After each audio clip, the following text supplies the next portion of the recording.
Good evening, everyone. I'd like to welcome everyone to the Tuesday, February 21st, 2023 regular City Council meeting. If you'd please rise for the Pledge of Allegiance, followed by a moment of silence.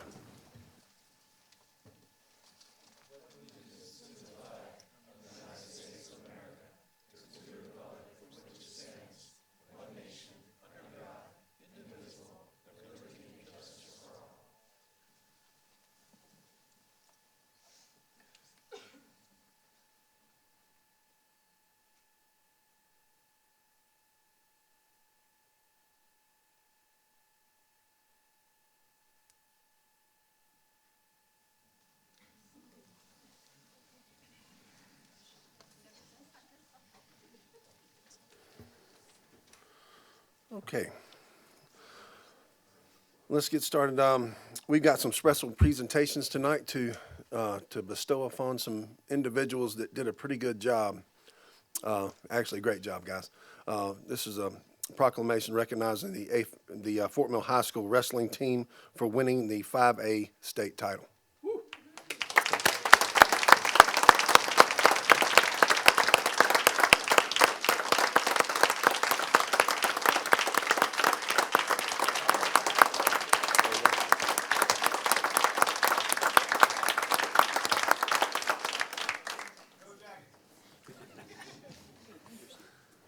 So if I could, can we get the guys up and Coach, get you up as well?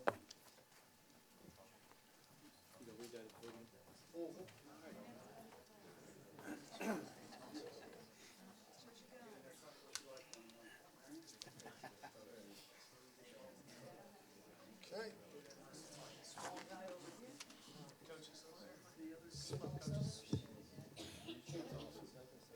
It's on already. Okay, we got it. Okay, congratulations, guys. I know that hard work and persistence pays off, and my hat's off to you. Great job. So, today we're recognizing the Fort Mill High School wrestling team, whereas the Fort Mill High School Yellow Jackets wrestling team won the 2023 South Carolina 5A state championships. And whereas these young men that make up the team, alongside their coach, the coaching staff, accomplished a 34-32 championship win against Summerville. Whereas the City Council would like to further congratulate Aiden Eubanks on being named the Region 3 Wrestler of the Year.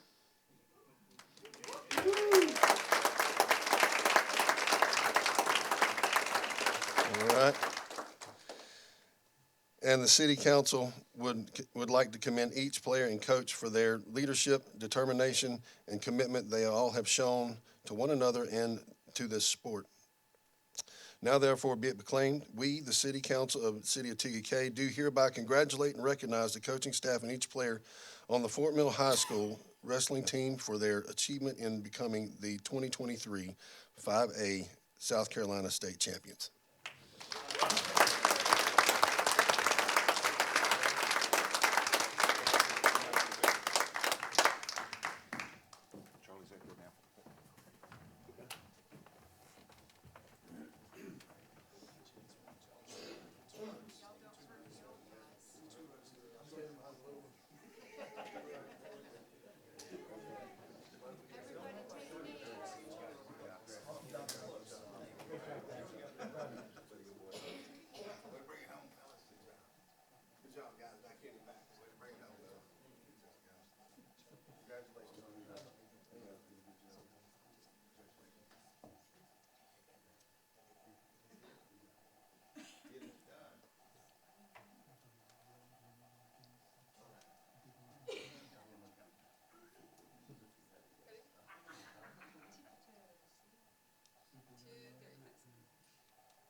I'll give one of the group.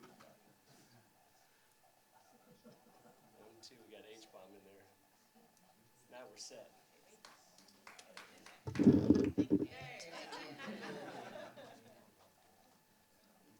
Awesome.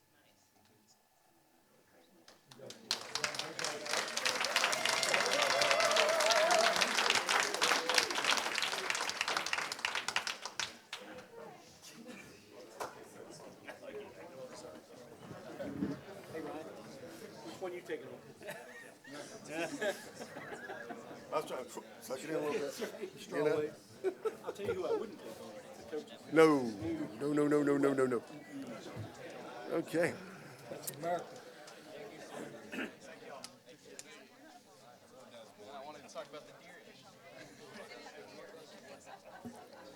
You guys don't want to hang out for all the fun stuff we're going to talk about?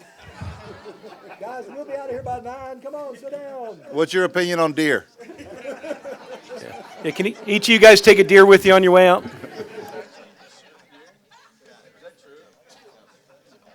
I just heard that as a rumor. Thank you.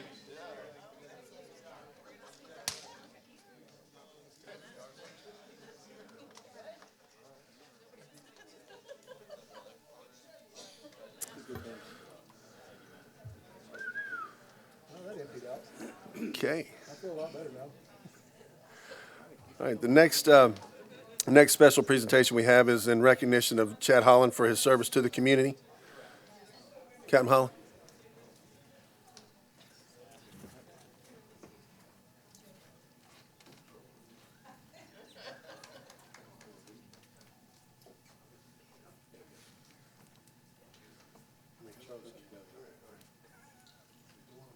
That's right. Not like you're in charge or anything.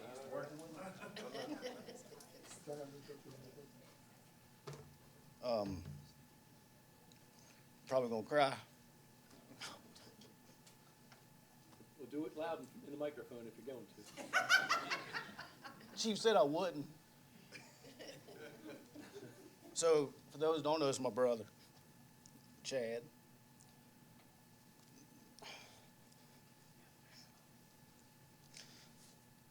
He was out riding on Shoreline Parkway, ran across an elderly gentleman sitting in a car sideways in the roadway.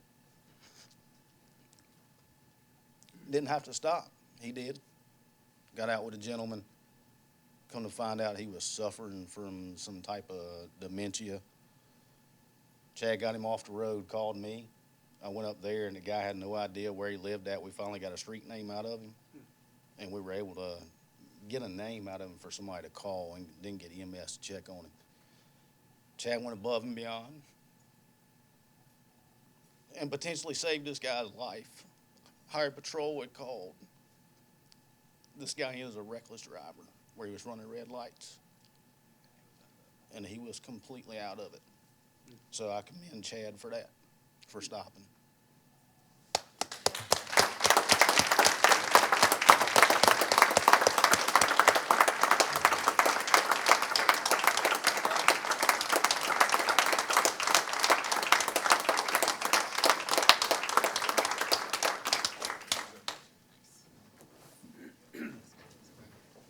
Might as well just stay up here.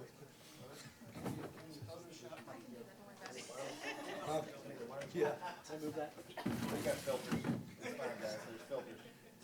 Ready? 1, 2.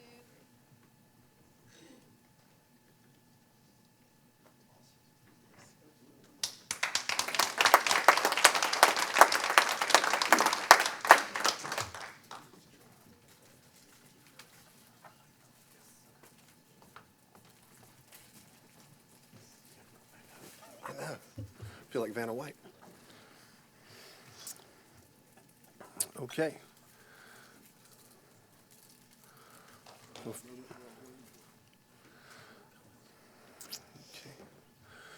Folks, the good stuff just keeps coming. So I'm going to turn it over to Chief. Mayor, Council, it is my honor tonight to share with you some of the good work by Captain Hollins.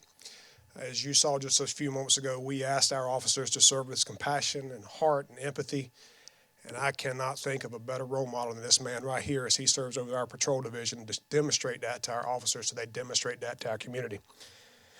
Vince has been with us for 24 and a half years, all of it right here within the city of TKK.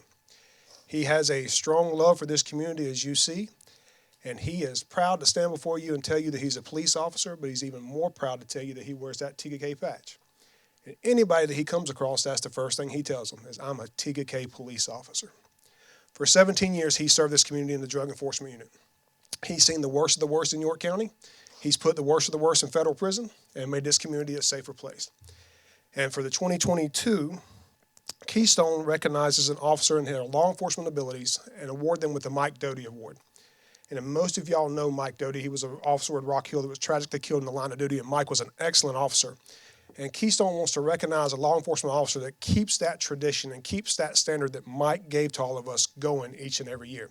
So I want to read the nomination to you that was presented for Captain Holland. We want to recognize all that Vince has done for the 16th Circuit Alcohol Law Enforcement Team. As he transitions into his new role as captain of the TKK Police Department, Vince has played an integral role in keeping alcohol and tobacco out of the hands of our youth. Vince has always been the first to sign up for drug take-back events and help to ensure we meet our compliance check numbers each year. Vince has been a sounding board for all of the crazy ideas that we come up with, and he has never shied away from taking on a new challenge for the 16th Circuit. If we need anything, Vince was there to make sure we could get it done. He will truly be missed on our team, but we congratulate him on his accomplishments. Captain Holland has an unyielding passion for serving this community. He is truly deserving of this award and the recognition. Please take a moment to congratulate him on this honor. Council, Mayor, it's my honor to present to you the 2022 Mike Doty Award winner for the TKK Police Department, Captain Vince Holland.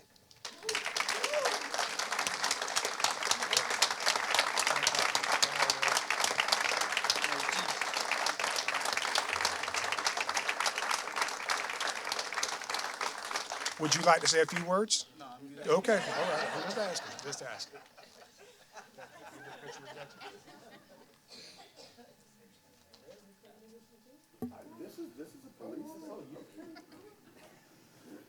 Get in the back seat like usual.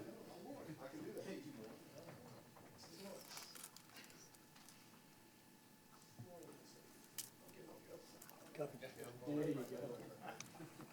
Cup him.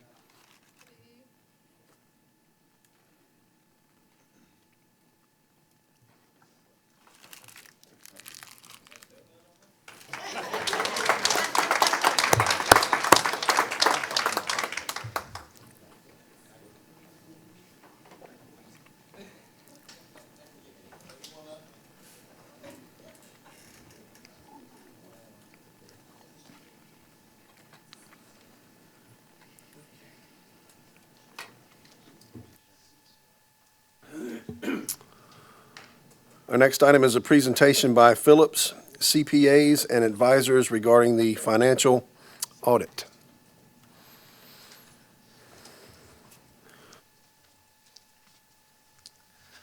Thank you, Council. Thank you for having me.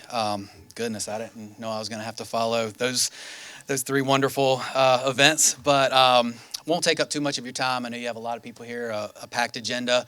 A lot of information within your audit report for the financials. These things grow and grow every year, 70 plus pages just in this one audit. Charlie told me y'all would run me out of town if I read the whole thing to you, so I promise I won't do that. Just going to hit the high points. If there's any questions, please feel free to let me know.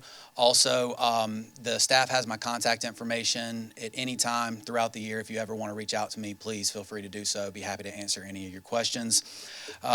Could not complete this audit without the hard work of the staff. They do an amazing job. We really appreciate all that they do.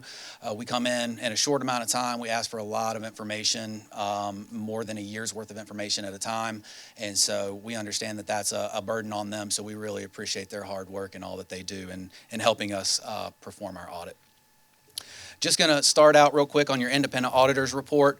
This is important as it details the opinion that we have issued as well as the responsibilities of the parties involved. We state that we have audited the accompanying financial statements of the City of TKK as of for the year ended September 30, 2022. In our opinions, we state that, in our opinion, the financial statements referred to above present fairly in all material respects the respective financial position of the governmental activities, business type activities, each major fund, and the aggregate remaining fund information of the City of TKK, South Carolina, as of September 30, 2022. What we're saying there is we have a clean opinion. We have an unmodified opinion. That is the best opinion that the city can receive. Again, so very good opinion.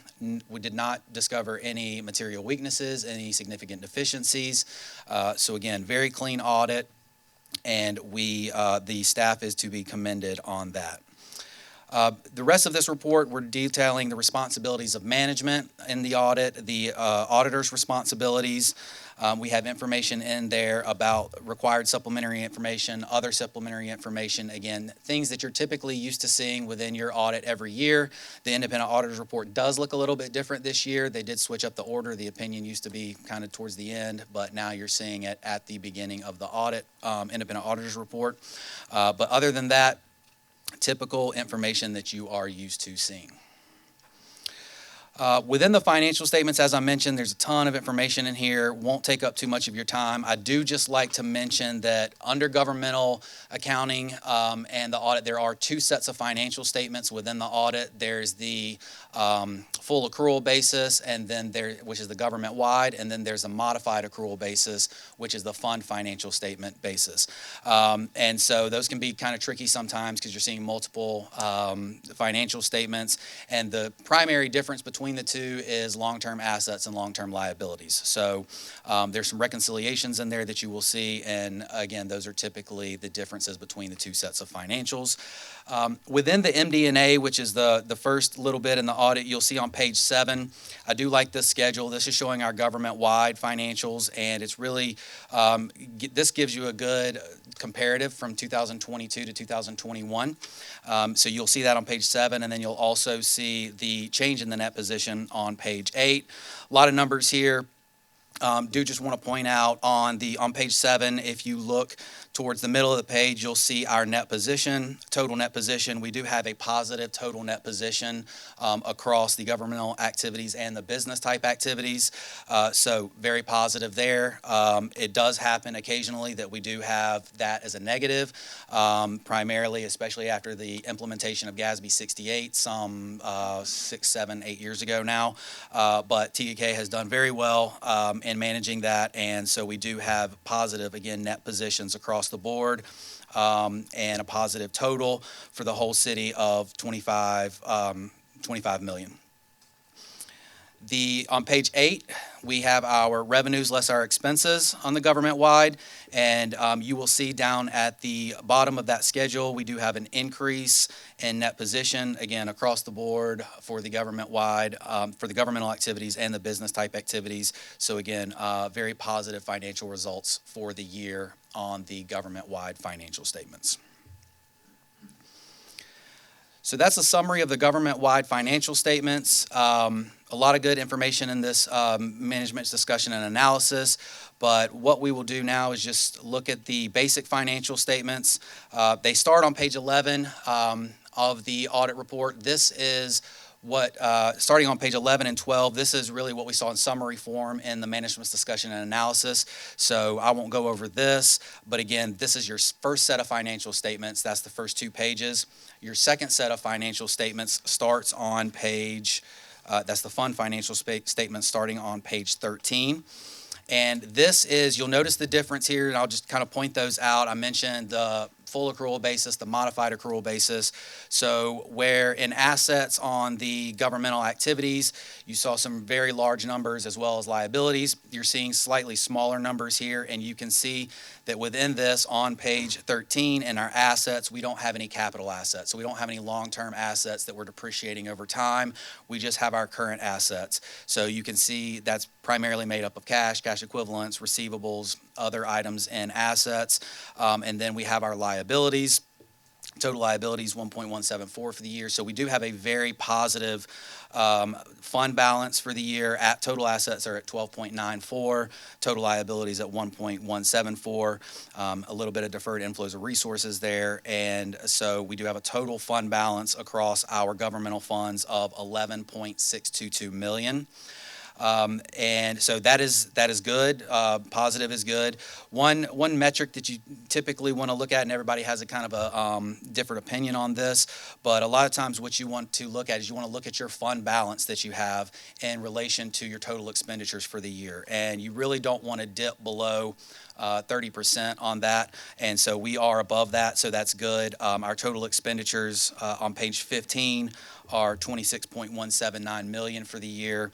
Our total fund balance is 11.622, so we are in a healthy financial position as it relates to that. On page 14, as I mentioned before, there's a reconciliation between the two sets of financials, and I had mentioned those big numbers, and you'll see those there. Your capital assets, 32 million, debt 19 million, and then we have information in there about pension liability and things like that. But that's a reconciliation between the two sets of financial statements. I know you're going to go home and make sure they reconcile between the two sets, and that's your key right there. The statement on page 15, again, is our governmental funds, revenues, and expenditures. As you'll see, total revenues for the year, 21.572 million. Total expenditures, 26.179. Before our other financing and sources and uses, we do have excess deficiency of revenues over expenditures, so we do have a decrease for the year in 4.6 million. I do just like to mention on that, typical years, atypical years, you have certain things that happen that inflate those or deflate those. So this one kind of last year was inflated a little bit due to a bond issue. This year, deflated a little bit because we took that bond issue and we used those expenditures for the bond issue. In a perfect world, we get the bond issue on day one of the fiscal year, use all the funds. By the end of the fiscal year, it'd wash out. But that happens as far as when we receive the bond issue, when we expend the funds. So net wash between last year and this year, we're still up. So if you take a look at last year's financials on the fund financials, you'll see a much higher change and positive net change in fund balance, whereas this year we have a negative change in net fund balance. Again, another reconciliation on page 16, and some good information on 17. It's really a summary of the statement we saw on page 15, and we do have some information there with our budgeted amounts, so you can see the variance between actual and the general fund. Again, some very good information there. And then starting on page 18 is our statement of net position for our proprietary funds. Our proprietary funds act as a business, so this set of financial statements will be the same as the business type activities in the first set of financial statements we saw. So numbers are essentially the same, broken out a little bit more on these pages, but again, same information. And so we had overall an increase on page 20 in net position for the year of 1.398 million, so that's very good. Anytime we can have an increase in net position or fund balance, it is a good year. Last statement is on page 21. That's our cash flows. It's exactly what it sounds like. It's going from beginning of year cash to end of year cash. It's exactly what it sounds like, but it's easily the most complicated statement in the financial statements. We arrive at our change in cash flows from operating activities, investing activities, capital activities, et cetera. But beginning of year cash, 2.334 million, end of year cash, 3.302 million. So we did have an increase of 967,000 in cash for the year, which coincides with our increase in net position for the year. That's our financial statements. That's the small part of it. The rest of the part is all your footnotes that just goes into more detail about the numbers, the assets, the liabilities.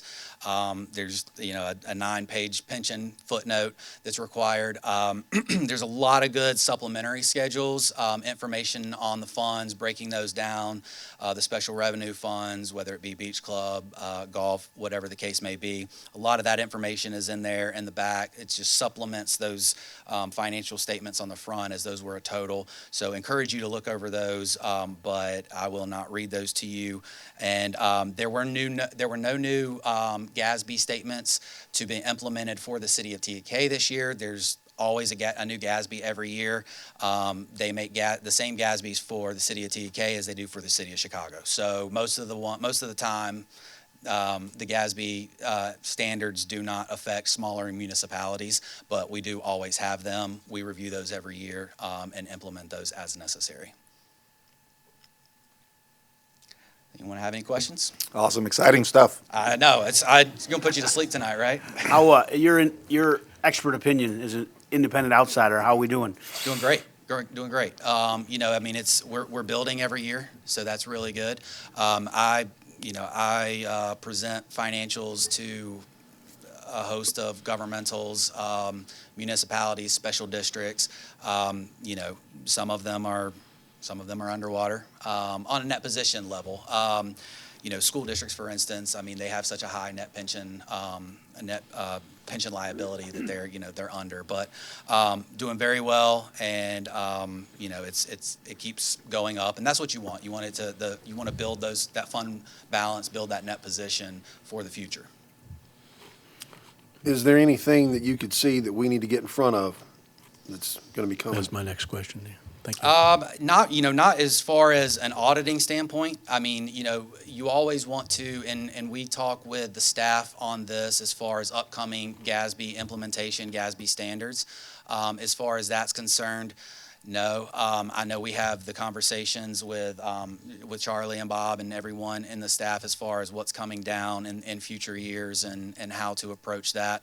You know, is a requirement of mine to read the council minutes as part of our audit. We're required to do that. So, you know, the council minutes, y'all do a very good job as far as discussing and putting all the information there for the readers of the minutes. And so everything, you know, as far as that is concerned, is done very well. Anything else, John? Okay, thank you, sir. Thank y'all. Appreciate Have a it. great meeting. Well done.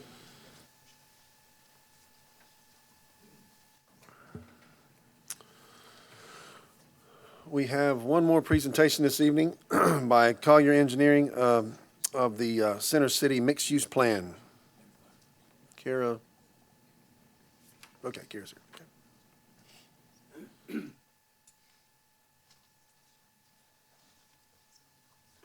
Good evening, Mayor and Council. We'll turn this down because both Kara and I are pretty short.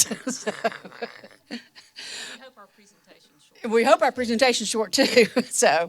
But first I wanted to introduce to you Kara Drain. Several of you know who she is. Kara is with Collier Engineering and Design. Kara was previously with the Catawba Council of Governments, also worked with us on our 2025 Comprehensive Plan. Collier's was chosen from a request for proposals that we put out regarding implementing portions of the Comprehensive Plan, which was this small area plan for the city center. Kara has over 30 years of experience in local, state, regional, and national planning, and is also a certified member of the American Institute of Certified Planners. We're going to kind of tag team this a little bit, so Kara's going to start. Okay, thank you, Susan. And I want to start by saying thank you for the opportunity to work with the city on this project. As Susan said, we are going to tag team on it, and the topics that we want to cover with you tonight are a little bit about the background, the origins of the mixed-use plan. We also want to talk about the policies that are in the plan. There's 4 policies that are highlighted in the plan, so we want to spend some time on that. And then we want to end with a review of the public input, and then also have time for questions and discussions. So the background on this project, really the foundation for it came from your comprehensive plan that was adopted in 2020 prior to the pandemic. And in 2019, the city had approximately 60 residents from across the community that served on 4 focus groups. And those focus groups worked with the staff and with the COG to update your comprehensive plan. You also had residents that participated in community surveys and also community workshops. But the outcome of that engagement is in your future land use map, this area was identified as a mixed-use center. So the planning area includes property within the city of TKK and also in the unincorporated areas of York County.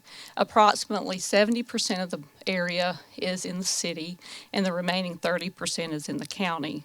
But really the focus of the concept plan is on the parcels that are undeveloped, underdeveloped, and have potential for redevelopment. And after working with the city staff, we worked with your advisory committee. We had 2 members from council 2 from Planning Commission, and 2 from your Economic Development Committee. And we discussed the concepts in the mixed-use plan, and we also looked at relevant images of different densities and different design. And the advisory committee gave us feedback on the types of design that they felt reflected the values of the city. And you may have seen those in some of the relevant images in the plan and also the renderings. As we go through the presentation tonight, we won't dwell on those renderings and images because I know you've seen those in the plan, but some of the design features that I may point out to you just to make note are you'll notice that the buildings vary in setback. They also vary in height. And there's also opportunities for outdoor dining, rooftop entertainment, and there's also open spaces. And so as you look at the renderings and the relevant images, you'll notice that some of the design features from the relevant images are, of course, reflected in your renderings. What we did in the last 4 months is we met with your Planning Commission and also the Advisory Committee again and got additional feedback. So the 4 plan policies are creative development and sense of place, open spaces and conservation, unique feature areas and public art, and multimodal roadways and buffered parking. And so we want to just kind of talk through those quickly with you. So the first one you see is creative development and sense of place. So the intent of the concept plan is to really create a sense of place. And often we don't realize that the built environment shapes our experience of places. So the form of the buildings, the design, the placement of open spaces, and the balance of uses in an area create a sense of place and identity. So innovative development encourages walking and biking and provides spaces for civic interaction, whether it's in an open space or like a rooftop building. These spaces become destinations for city gatherings, dining, shopping, and foster economic growth. And lastly, residential land uses support mixed-use districts, and the concept plan policies include live-work units, cottage courts, and townhomes. These uses add to the creative design and provide attractive homes with shared courtyards for neighborhood gatherings and socializing. And so that's of course one of the images from the cottage courts. So our second policy is open spaces and conservation. A key for a mixed-use district is the incorporation of green open spaces that connect natural features and enhance the high quality of life. As sites are designed for development, the intent is that you would conserve the native trees and landscape to add value, link wildlife habitats, and provide shaded pedestrian walkways and trails. These open spaces also provide opportunities for civic and cultural events, and the green infrastructure is important because it enhances stormwater management. The third policy is unique feature areas in public art. There are feature areas are planned at the intersection of Hubert Graham Way and Gold Hill Road as focal points, and those are intended to reflect the district identity as visual amenities. The visual features proposed are planned to reflect the city's lake lifestyle and aquatic ecosystem, and these structures could also be lighted in the evening. One of the things that when we were working on the plan is that I realized that you had adopted a public arts policy in 2020. And so that public art policy defines what the purpose of the feature areas are to develop a distinctive sense of place, both physically and culturally. And so in that rendering, you see the 2 blue vertical, which are some proposed example of what one of the feature area might be.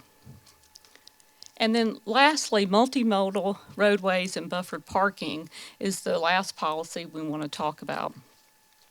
So the district's roadways are proposed to support the safe circulation of transportation within the city center areas and to the surrounding neighborhoods and city trail system.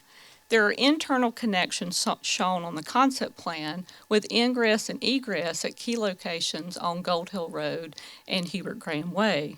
The policies in the plan include a landscape street design for all modes of travel, and the parking is strategically located in key areas and also behind buildings to be buffered and also to be screened from adjacent neighborhoods.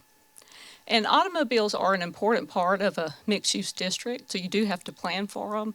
But the beauty of a mixed-use district is that it's well-designed in such a way that it encourages walking and biking in a safe manner. And so it also encourages community engagement and economic development. And in this rendering, you'll notice that there's a protected bike lane in green. There's also, of course, sidewalks and some of the other on-street parking. And the intent would be that the parking would be tucked away behind the buildings.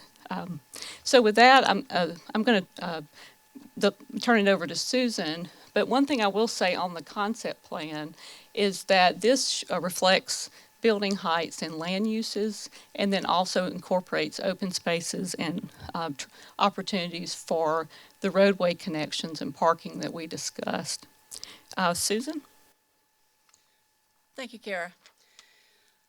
On this slide, you'll see that we have the example of a concept plan. And remember, concept is simply that.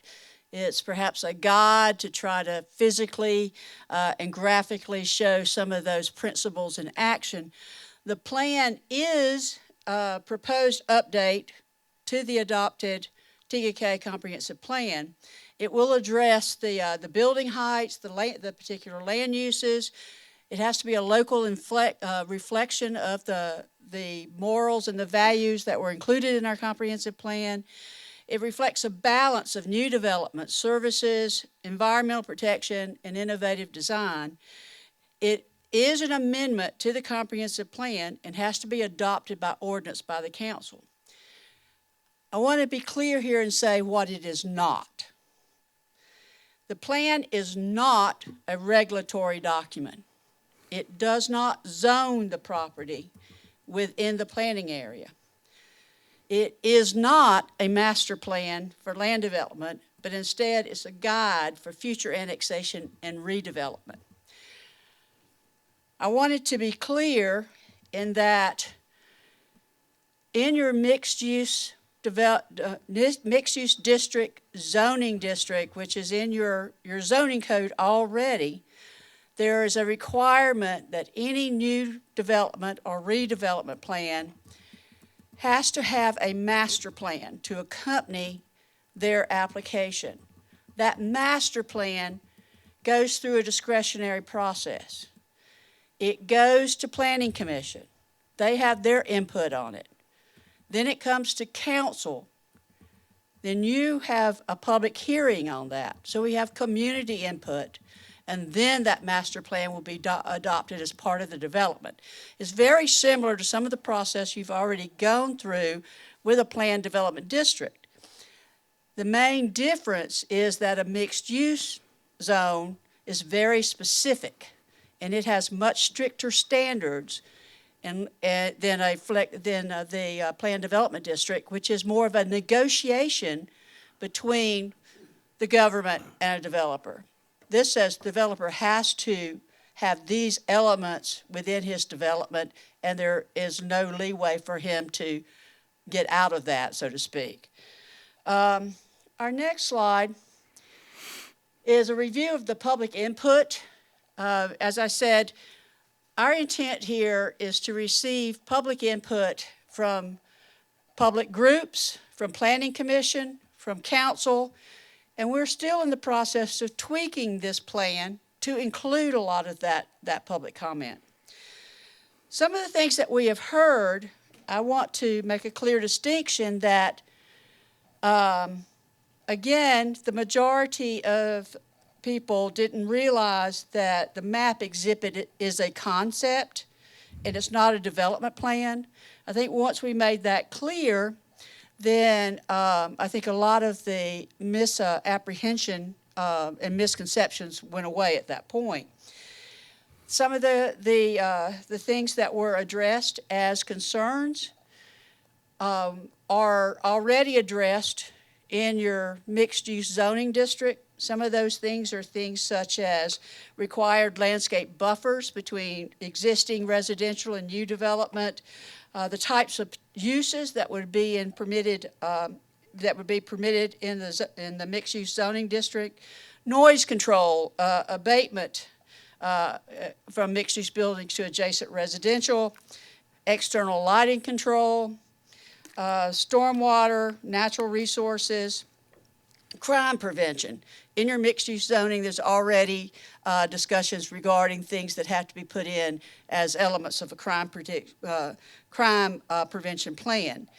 Some of the other things that have been expressed are things that will be dealt with in the master plan stage when actually a development comes before you.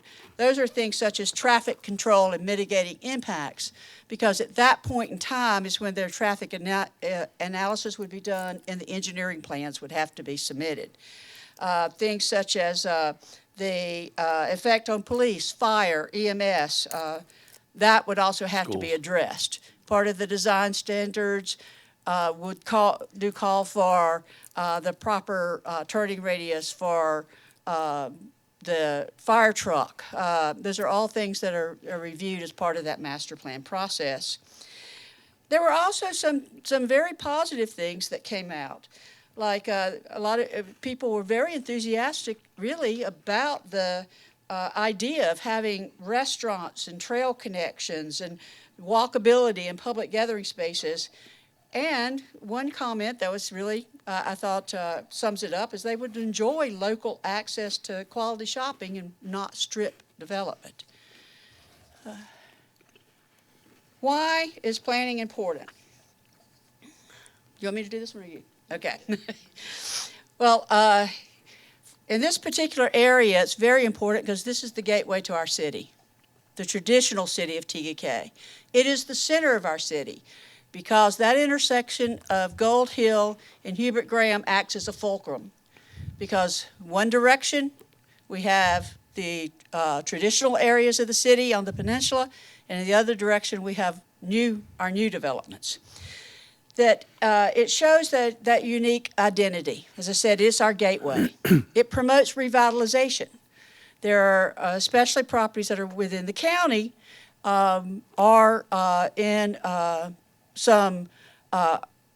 been built for a long time. They're primed for redevelopment, revitalization. This plan also reduces auto dependency and roadway congestion. It has an internal circulation plan. If you look at the concept plan, you'll see we have proposed internal connections. The whole concept is that would be provided, and when any development comes in, is that you have those internal controls to take some of the traffic away from direct interaction with that intersection, which already has quite a bit of traffic going through it. The plan would guide this development and redevelopment.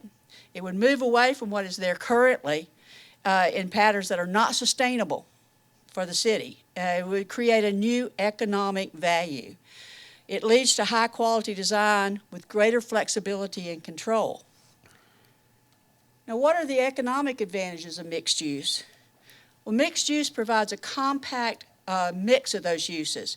Communities that feature mixed properties, it actually promotes a sense of community and local shopping. People buy where they live. It establishes an efficient use of land and infrastructure. You know, land is a commodity. It's limited, and mixed-use developments will add lasting value. It increases our local revenues. The value per acre is higher for mixed-use developments versus a suburban shopping centers, and the return on investment is greater for the city. It promotes economic investment because mixed-use properties provide a significant tax advantage for owners due to the differences in its depreciation for mixed-use development. Time for questions and answers.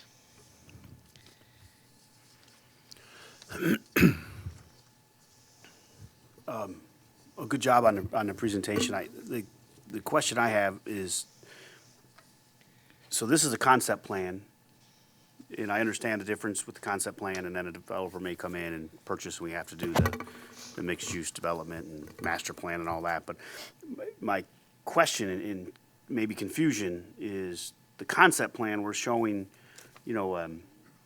36 mixed-use buildings, 32 of them, 2 to 5 stories.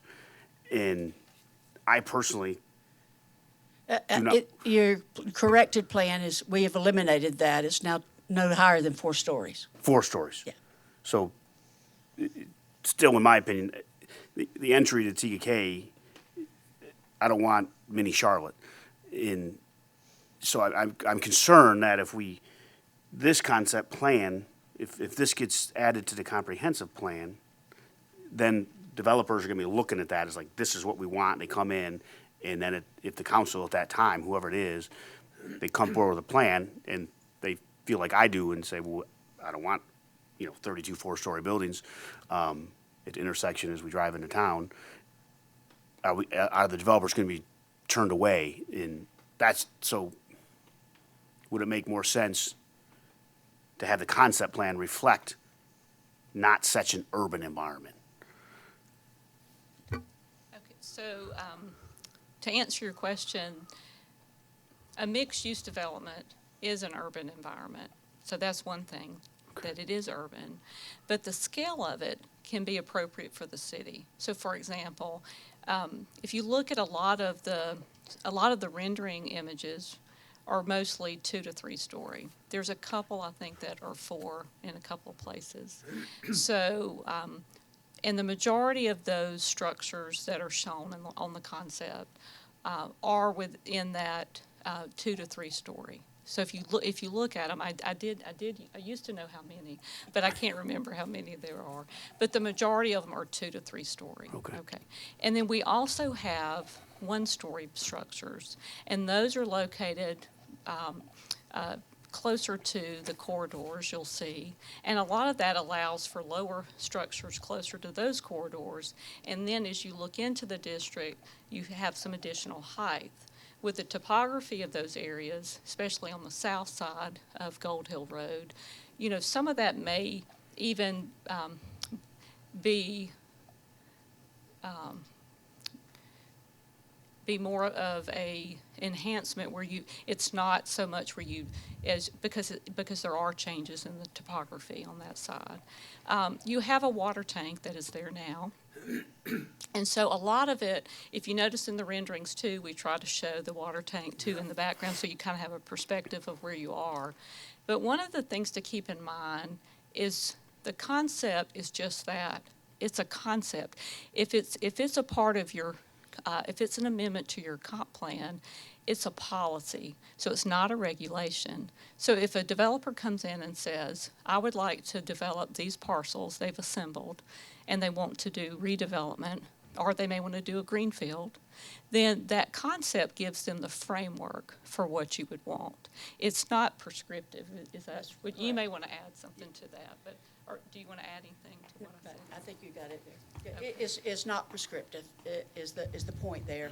There will still be a good amount of discretionary process in this. Most developers are really very conscientious of what the difference between the policy guide and what can go on the ground. So they work very hard at trying to get those policies, but it's not going to be exactly the same form and pattern as a concept plan. The other thing I might note is when we had our first advisory committee meeting, one of the things that I don't remember who said it, but somebody said, we don't want to look like Charlotte. Right. And so that's what we knew that going in. And so, the concept plan is not, the concept plan doesn't show the details that I think a lot of people would like. And because it's just a concept. But the renderings are more to give you a feel of what the sense of place that you're trying to create. And so that way, if a developer comes in and they want to develop, And let's say they come in, and they could come in and say, well, we want to do 4-story buildings. Well, you could say, no, our plan calls for 2 to 3. That's the scale that we would like. And so, and even if there's an area that shows a 4-story or 3 to 4-story building, you could say, no, we want that to be 3. So think about the scale of it. The scale of it is more a community town center feel. Since this is a concept plan, has anybody thought about the concept of possibly incorporating a charter school so that we can relieve some of the overcrowding at TAK Elementary? We hadn't received that as a comment, but that's something we could consider. We do already have government facilities within the planning area, so addressing something like a charter school would be excellent. Yeah, nice job on the presentation, ladies. Thank you. Being one of the folks that was on the advisory committee, I'm probably a little bit more background knowledge than some of the other members of council here. But if you would, help clarify for us the buildings that conceptually look like maybe 3- and 4-story buildings. What's on the bottom and what's on the top 3 floors in this concept?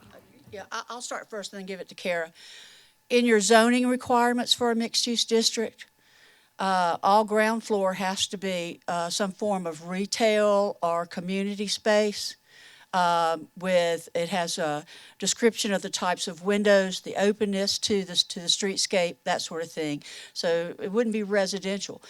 And I think one thing I forgot to point out during some of the comments were people talked a lot about the potential for apartments. They're not permitted here. You may have residential and upper floors, but those products will be more like condominiums or live workspaces versus an apartment complex. Want to add, Kara? No, you covered it. Okay. You covered it. And early on in our discussions, one of the concerns that I had was with residential density and pressure on our roads and our schools and things of that nature. And with a concept like this, am I putting the cart before the horse, asking for a traffic or a school study?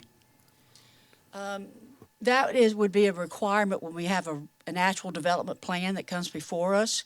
As I said, this is a guide, this is a potential. We don't want to go to the expense of those types of engineering studies. We want the developer to do that. So that would be a requirement that they would have to do. And I do want to point out that the single-family residential, the majority of it is already approved. That's in your Windhaven and River Falls district. Any additional residential we're talking about would be the cottage courts, which are on smaller lots in a more centralized location, some live-work units, or things of that nature. The only thing I might add is that the residential development, the Windhaven and River Falls, and then some of the other developments that surround it that are in the county and then also in the city, those add to the value of having a mixed-use district in that place, because you have people within that can travel by foot or bike, and so you have a lot of people that are within walking distance to this area, and so that helps with the potential for development and redevelopment. Does the 12 dwelling units per acre in the right up here, does that include the Windhaven and River Falls, or would be the estimate of the new area? You're looking at the zoning regulations? It's on page 10 of what you guys sent us. Right, okay. Those two districts, as I said, have already been approved. Their residential density is already set. It's already part of their zoning text. And no, they're not 12 units per acre. Right, but that's what this says. That's what I'm asking. So I think what you're looking at is an excerpt from the comp plan. Yeah. And it included different. Okay. Right. It included several different housing options that would make that 12 units. For instance, you could have attached townhomes, cluster development, or carriage homes, or the single-family detached. Okay. So Windhaven and River Falls are single-family detached. So. Okay, so this 12 dwelling units per acre has nothing to do with a new mixed use. That's from the comp plan? That's a table in our comprehensive plan. It says mixed use center. Right, form and as I pattern. said, that would mean a combination of different types of housing choices. Density will always be controlled by the availability of the land and the requirements that have to be made there for public improvements. So that's going to set your density. It may say up to 12 units, Right. but in reality, you may get a great deal less than that. Okay. And I had one final question. You mentioned earlier that they're not apartments, but there's no, they could still be rented, the upper stories, right? They could be, if they were, for instance, like condominiums or Yeah. fee simple products. Right. But someone could rent that out, just like they rent their house. Yeah, I just want to make sure. And one final thing, has anybody done any studies about, we just approved 100,000 square feet of commercial, the old game on, game off, whatever you want to call it. Will this area support that 100,000 plus however much commercial, whether it's shops or restaurants or whatever the first story of those buildings are? Has anyone looked at what this area may be able to support? Yes, sir, we have. In fact, that was something that was addressed during one of our advisory committee meetings. Some of our economic representatives on that, as well as I think Charlie has provided information. We did some market analysis of what could be sustained. And if you look at our frequently asked questions, that's on the webpage, that's one of the questions we ask. Is this sustainable, as well as the new Main Street? Even though the new Main Street would have a similar types of feel for its downtown type of area, it's a planned development district. It's not a true mixed-use district. It's not zoned that way. Most of those components are separate components. They're not integrated the way it is in a mixed-use district. So, and yes, as I said, the market capacity here is tremendous with the amount of people within the immediate driving distance. We looked at 5, 10, 15 minutes out. And yes, both areas would be highly sustainable, because we think they're going to appeal to different types of development. In a mixed-use area, such as what you're looking at in the city center plan, that's more localized. You're looking at businesses that are locally owned.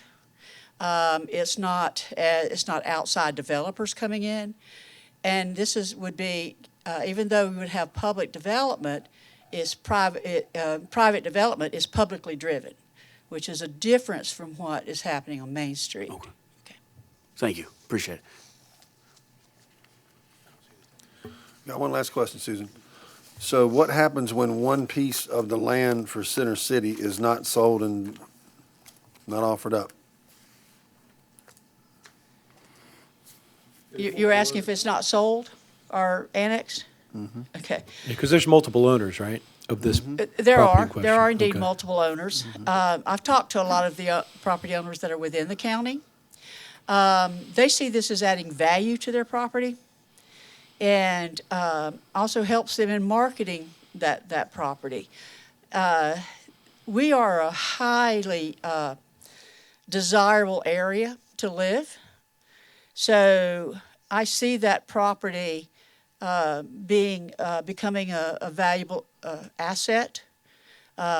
In my personal opinion, it won't sit empty for very long.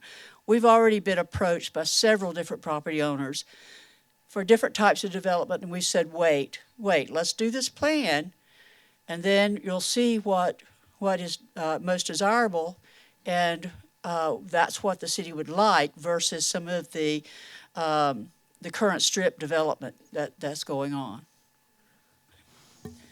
That's what I'm saying. You've got a development that has got to be a cohesive development. And if we've got one particular homeowner that says, I'm not going to sell, well, we can't claim eminent domain.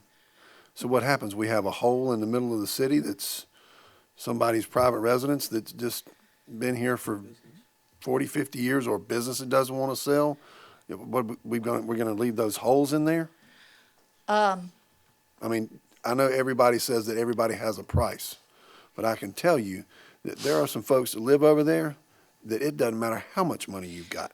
They're not And selling it. the thing to remember is that these types of developments happen over a period of time. This isn't going to be next year.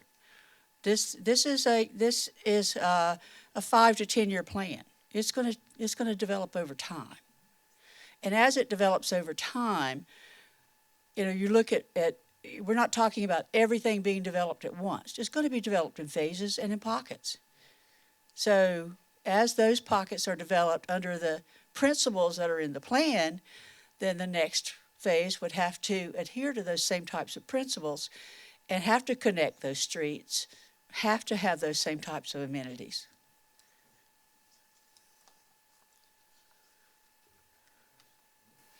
I just wanted to go over quick our next steps. As you said, we've had community outreach. We're continuing to do that. I'm doing a presentation to the Women's Club on Thursday evening, if anyone wants to come. And we're reviewing those comments, trying to finalize the concept plan. It'll go back to the Planning Commission for a recommendation, and then the public hearing will be March 20th, and then it'll be up to you for consideration. Thank you all. Thank you, Susan. Thank you.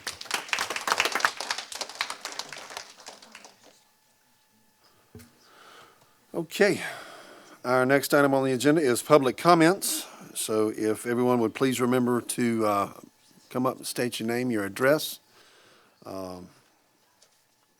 Mr. Timothy Reading. He's got great penmanship. He's got really good penmanship.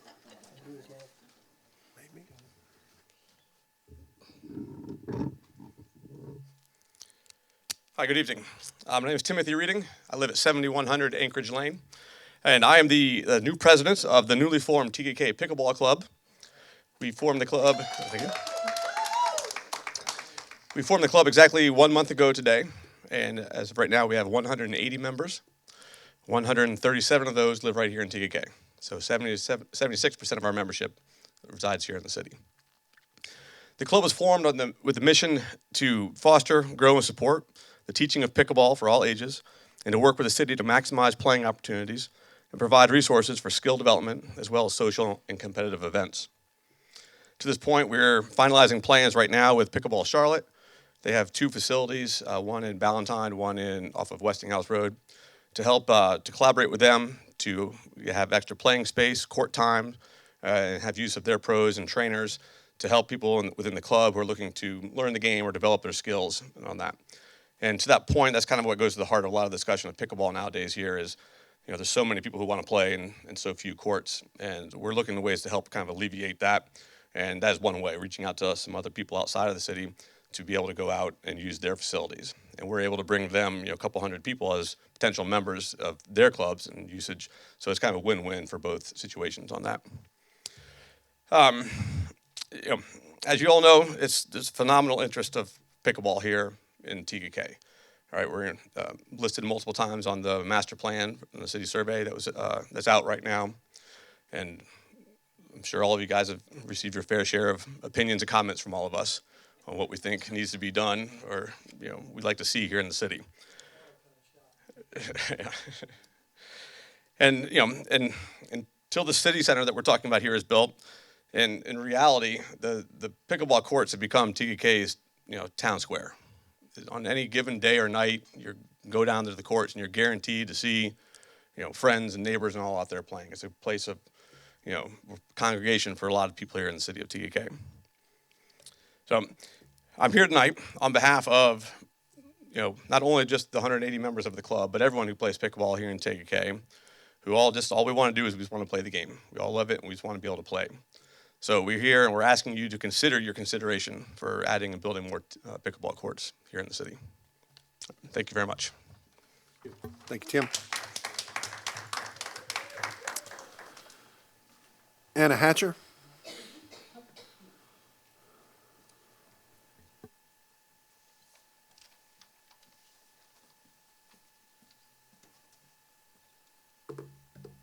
Hello. Anna Hatcher, 1639 Corbin Bend Road, TK. So I'm here today to comment and thank you for taking your time to work at the change to the noise ordinance that it seems like you are going to read today, the first reading. So thank you again for taking your time to work on it and listening to the residents' concerns. And it all looks great up until section 5. So I do have questions about it. If you can clarify what this means when you are talking about the exception. So basically in the ordinance, you are saying that the noise is prohibited, but then in section 5, you are specifying that except for the operating outdoor entertainment, which is generally prohibited, but not if it takes place in the hours, which are mostly like all of the day hours. So noise, does it mean that the noise is allowed Friday, Saturday, 11 a.m. to 11 p.m.? On school days, the noise is allowed 12 p.m. to 9 p.m. And if there's no school, that noise is allowed 12 p.m. to 10 p.m. So what does it mean? Does the section 5 negate everything that was said above about the noise? And since you mentioned the school hours here, so thank you for considering the children, but children have a routine. And if they go to bed at 9 o'clock on Thursday, that means that they have to do the same on Friday and Saturday and Sunday in order to be successful. This also talks about the school and their children not of the school age that sometimes go to bed at 7 or 8 p.m. So please also consider not just the convenient schedule for the bar, but please consider the residents and the residential concerns. Please prioritize the residents. If you look at the financial statements that were just presented to you, most of your revenue comes from taxes that paid by the residents. So please prioritize the residents. And so another comment that I had, the noise ordinance doesn't include any decibels, and it does not include any of the measurements, unlike the Fort Mill noise ordinance that includes clear measurements and the decibels, how to measure the noise, because all of it is again up to interpretation. And the reason why the request was to change the noise ordinance because the police officers, it wasn't clear enough for them, and this is not clear either. With how you say that noise is not allowed, but then in section 5 you say that it's actually allowed during all of the daylight. Thank you. Please change that. Thank you. Heather Jones.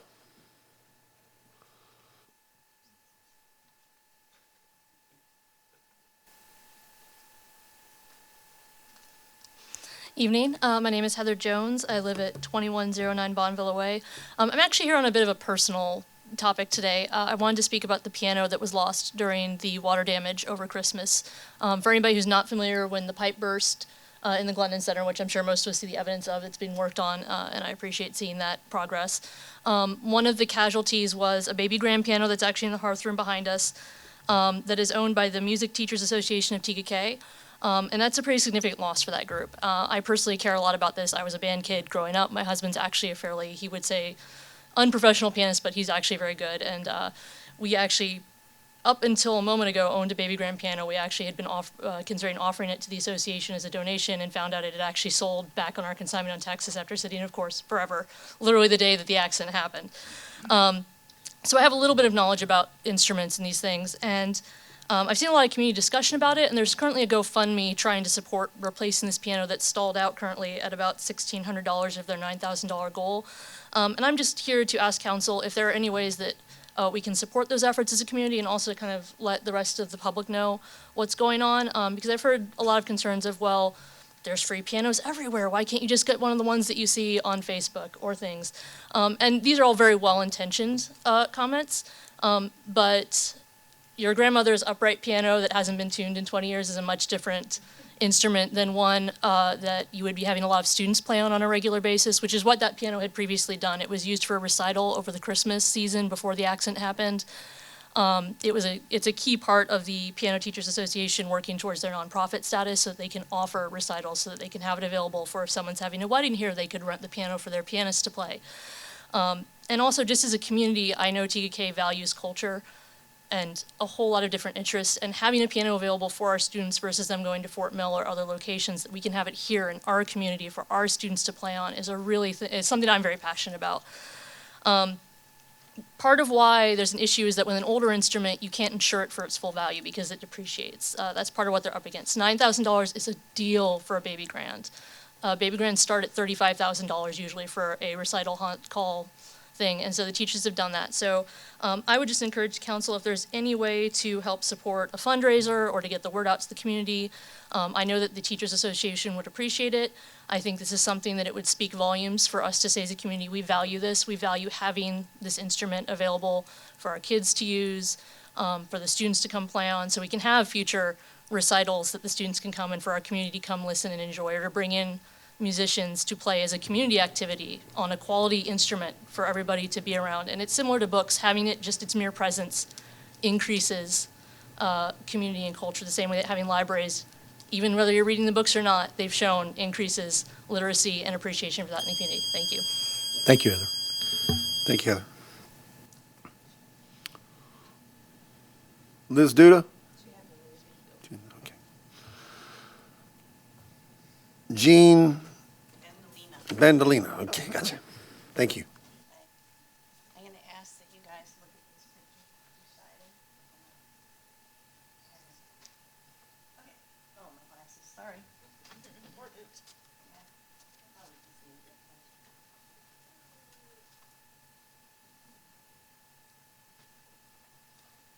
Here we go. I wish to address, can you hear me okay? I wish to address the subject very near and dear to everybody right now. It's the deer, which is really funny. Probably you know that WSOC featured the problem on their news tonight in TKK, the deer encroachment. So my concern really is the deer encroachment in the older section of historic TKK. I've been a resident of TKK since 1978 when I bought my first home on Spanish Hills Court. Oh, I didn't tell my name. Jeannie Bandolina, 5008 Terra-T Drive. I moved to my second home adjacent to the first fairway in 1988. Since then, I have invested extensive time and money to replacing the barren backyard, which is in those pictures, with a 5-foot split rail, wire fencing, and 50 azalea bushes, plus an assortment of other bushes and flowering gardens. I acknowledge that we have always shared this land with the deer. With all construction going on, it's not surprising that the removal of their natural wooded habitat along 160 and Gold Hill Road pushed them into the older section. The head count has increased substantially over the last 3 years, and a large number have taken up residence in the older section of TKK due to the established yards and lush vegetation. Molokai Drive and along TKK Drive from Glen Center up to the second fire station and those adjoining streets. The azaleas in my backyard and front yard usually create an array of colors for 5 to 6 weeks during spring. In the past few years, the deer have stripped them completely of vegetation. I have taken active roles in trying to protect my plants, which has been in vain. My fence was covered in thick honeysuckle and Carolina jasmine for years, attracting hummingbirds, bees, and butterflies. Robins and cardinal favored it for their nests each season. The deer have totally stripped it, leaving only a few vines. This is one example of how the large deer population is impacting the ecosystem of TKK. The deer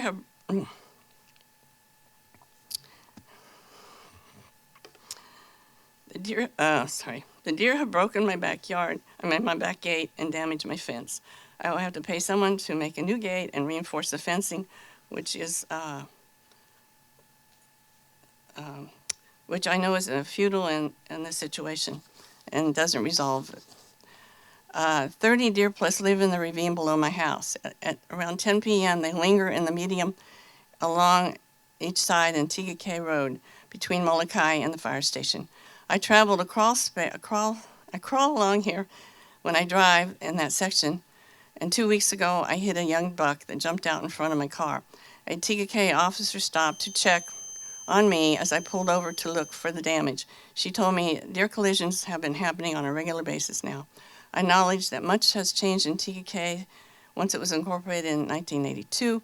The growth creates concerns regarding school roads, traffic, and crime, and the deer population has become one of those issues. They destroy personal property, strip established vegetation, and hinder safe driving at night. And this situation is not suitable.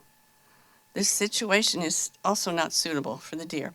The number are growing with each breeding season, and they are hungry. The problem is not going to solve itself or go away, and it will worsen if not resolved soon and addressed each year. Thank you for your time and attention. Thank you for serving.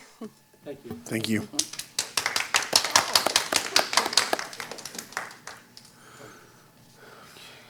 Ben?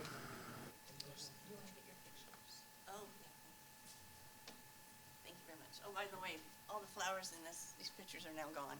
Everything's gone. They're beautiful pictures. Thank you. They were.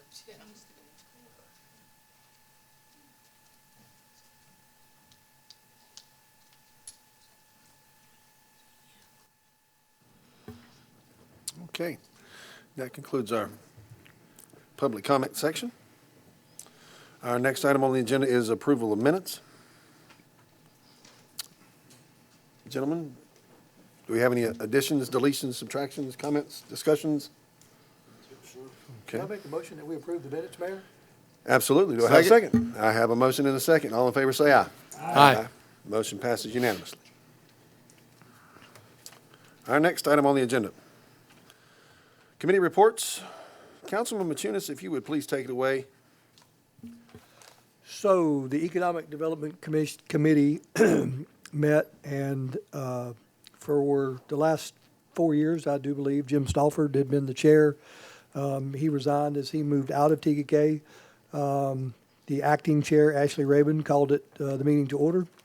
Roger Metz nominated Ashley to take his place, and it was seconded by Jeff Adams, 5 ayes, 0 nays. So Ashley's going to serve for the next 2 years, till the end of his term. So Ashley is the new chair. I'll briefly go over the basic points of discussion. Since it was kind of starting new, they were saying, what should the development look like? What should the EDC try and accomplish? Let's come up with goals. Be a good time to reset, go back to basics, take a holistic approach to the EDC's role within the city, which is to advance the economic development of TKK. First idea that came up was to possibly invite Paul and Dinesh, the developers of Main Street, to come to the next meeting. Leverage the Chamber of Commerce, speak with them how best we can celebrate and support TKK business. What have they seen, what's worked, what's not worked, and schedule a couple gentlemen from the Chamber of Commerce to come.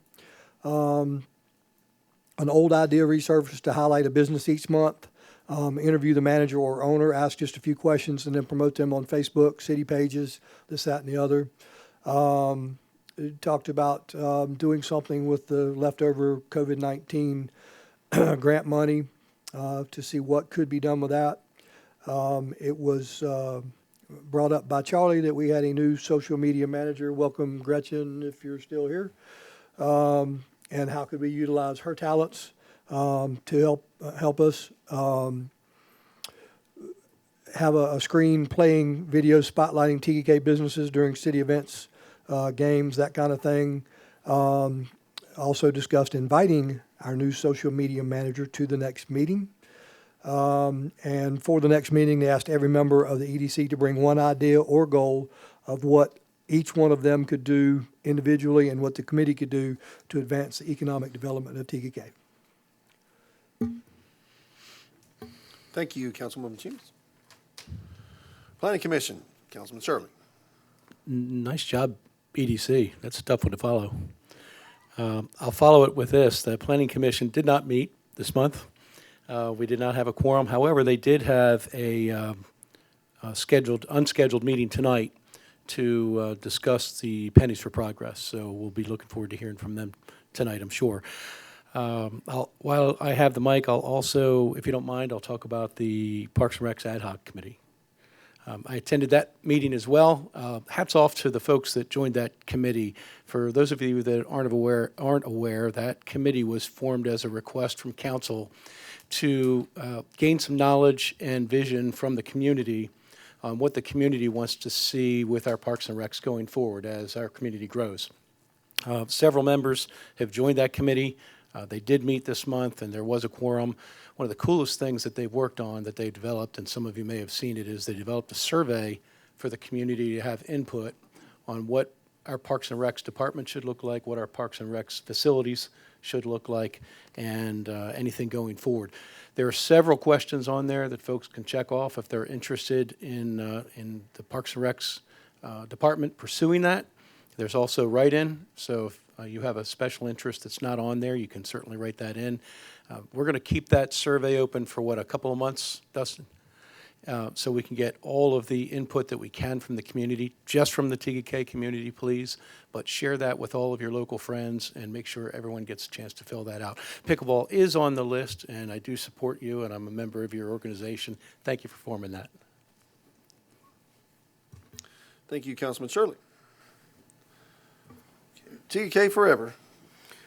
Thank you, Mr. Mayor. Thank you, sir. We did not have a quorum, we did not meet, but I just wanted to put out there are some vacancies still. If anyone's interested in serving on the TK Forever Foundation, please apply by the end of the month. Thank you.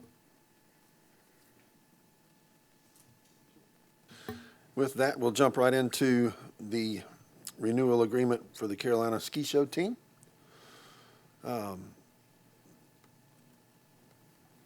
The Carolina Ski Show team has utilized the dock at Windjammer Park to conduct ski club activities and put on shows for the public.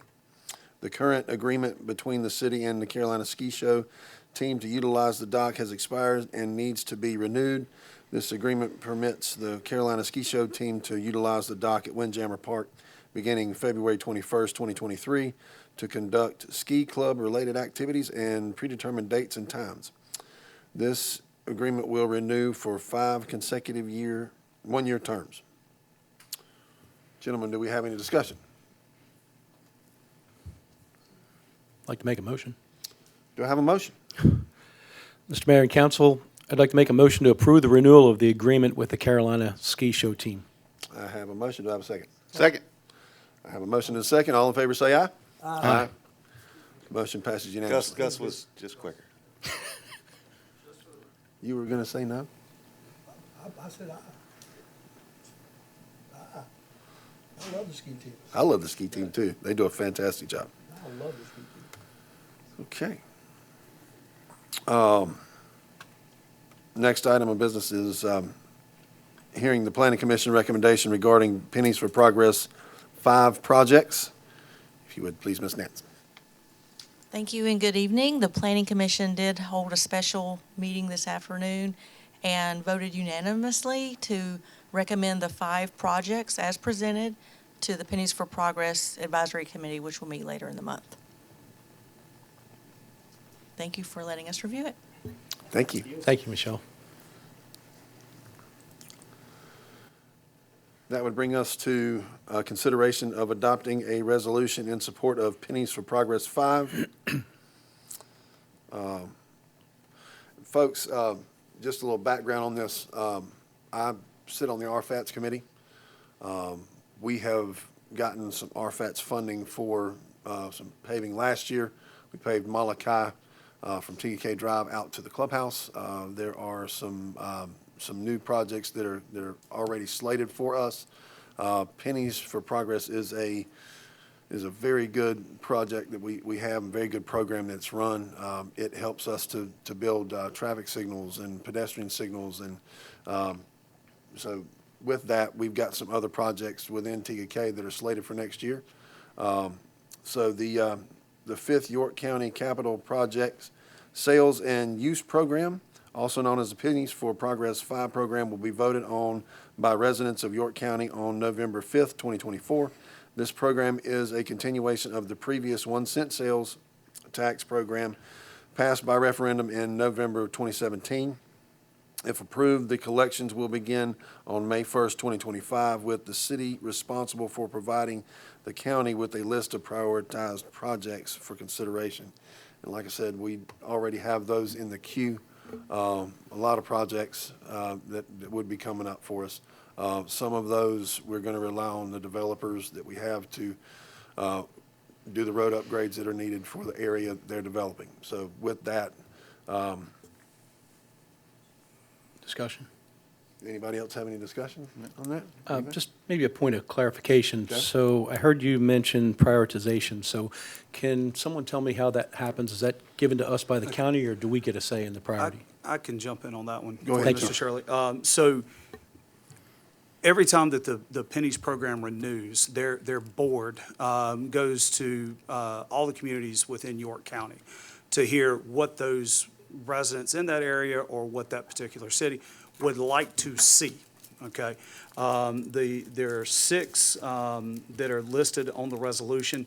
For the record, I'll just read those real quickly and then circle back in on how this came about. So the widening of Dam Road from Highway 160 to Stonecrest Boulevard with the installation of a roundabout at Gardendale Road.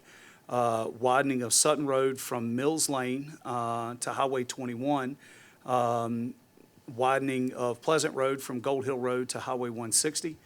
Widening of New Gray Rock Road from Sutton Road to Bluebell Way. They've also got repaving money. And with that, we are requesting repaving of Dam Road from Gardendale Road to Corbell Way, since the remainder of it just recently got done, not that long ago. And then repaving of Stonecrest Boulevard from Hubert Graham Way to Dam Road. Now, just because we're asking for all 6 of these doesn't mean that those 6 will actually go forward. Obviously, there's a host of projects throughout the county. They use projections based on how much money will actually be generated over the life of this particular referendum, if you will. These projects, especially the widening projects, were identified in the RFAT's long-range plan. So as Susan and I looked at these, we've listed them out in what we think will be the most impactful for folks in our area. We may get some, we may get none, but it goes forward through that referendum for a vote. And obviously, there'll be other projects that the commission will have to consider as they make their recommendation to county council for it to hit the referendum this November. So, using the long-range plans from RFATs, as well as just knowing what our needs are. The only Pennies project inside the city limits that's ever been done, Hubert Graham Way. That was funded through the Pennies program. A suggestion that we made the last time was widening and improvements at Sutton Road and New Gray Rock Road. That one made it through, is getting approved. And actually, we do have one that is should finish up late March in the city, and that is the extension of Dry Run into the back of Windhaven. Mm-hmm. So they've got the base course down now, and from what Patrick Hamilton, the director of Pennies Progress, has recently told Susan, they anticipate a late March completion on that road. So,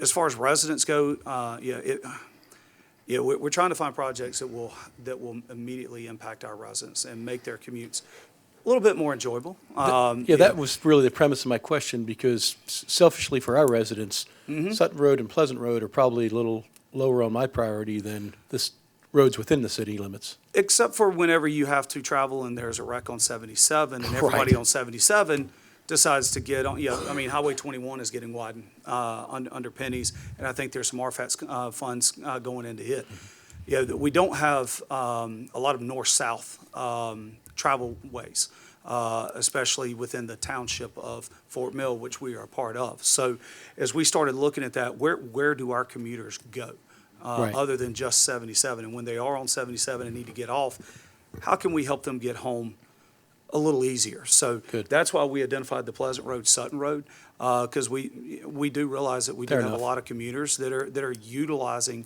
those roadways or trying to get out to 77.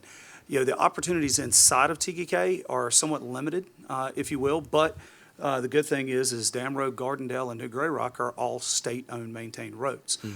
They've made some significant improvements on New Gray Rock here recently.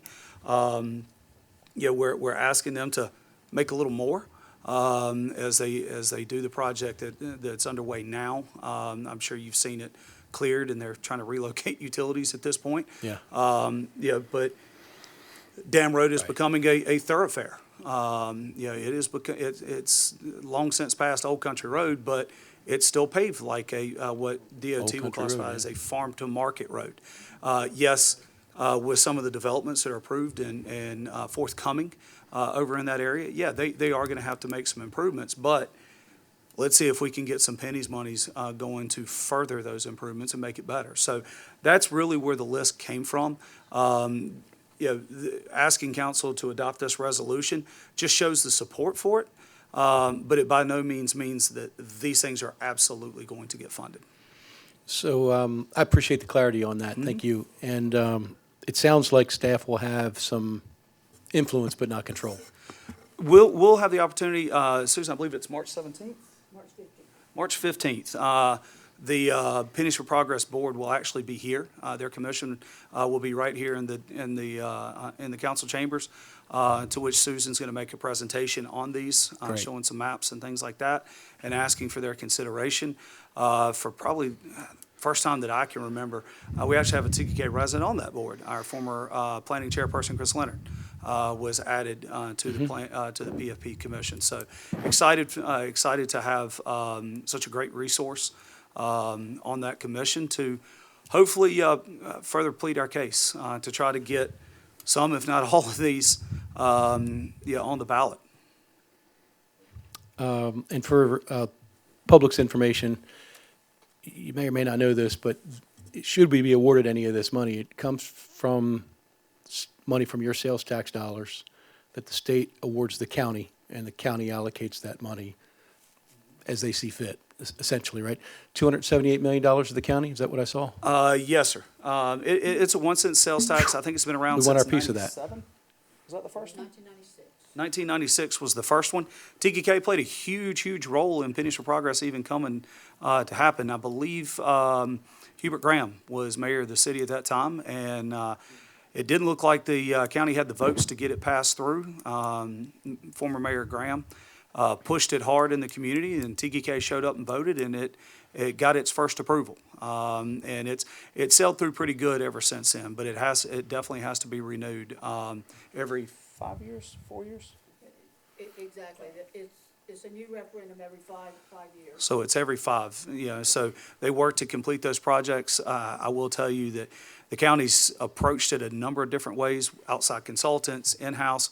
Patrick Hamilton, ever since they've turned it over to him, he's on county staff in their engineering department. He's done a phenomenal job in managing the projects and getting them done, for the most part, on time and within budget, which is probably even more crucial. So he's done a fantastic job with the Pennies program since he's taken over, for sure.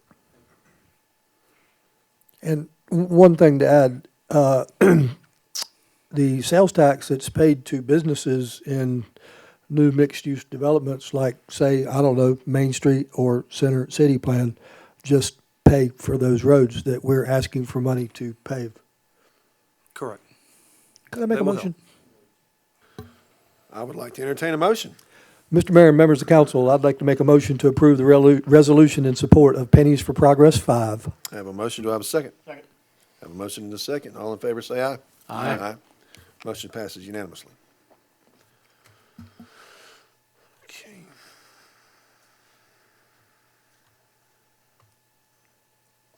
The next item on the agenda is a consideration of purchasing a replacement vehicle for TCUD.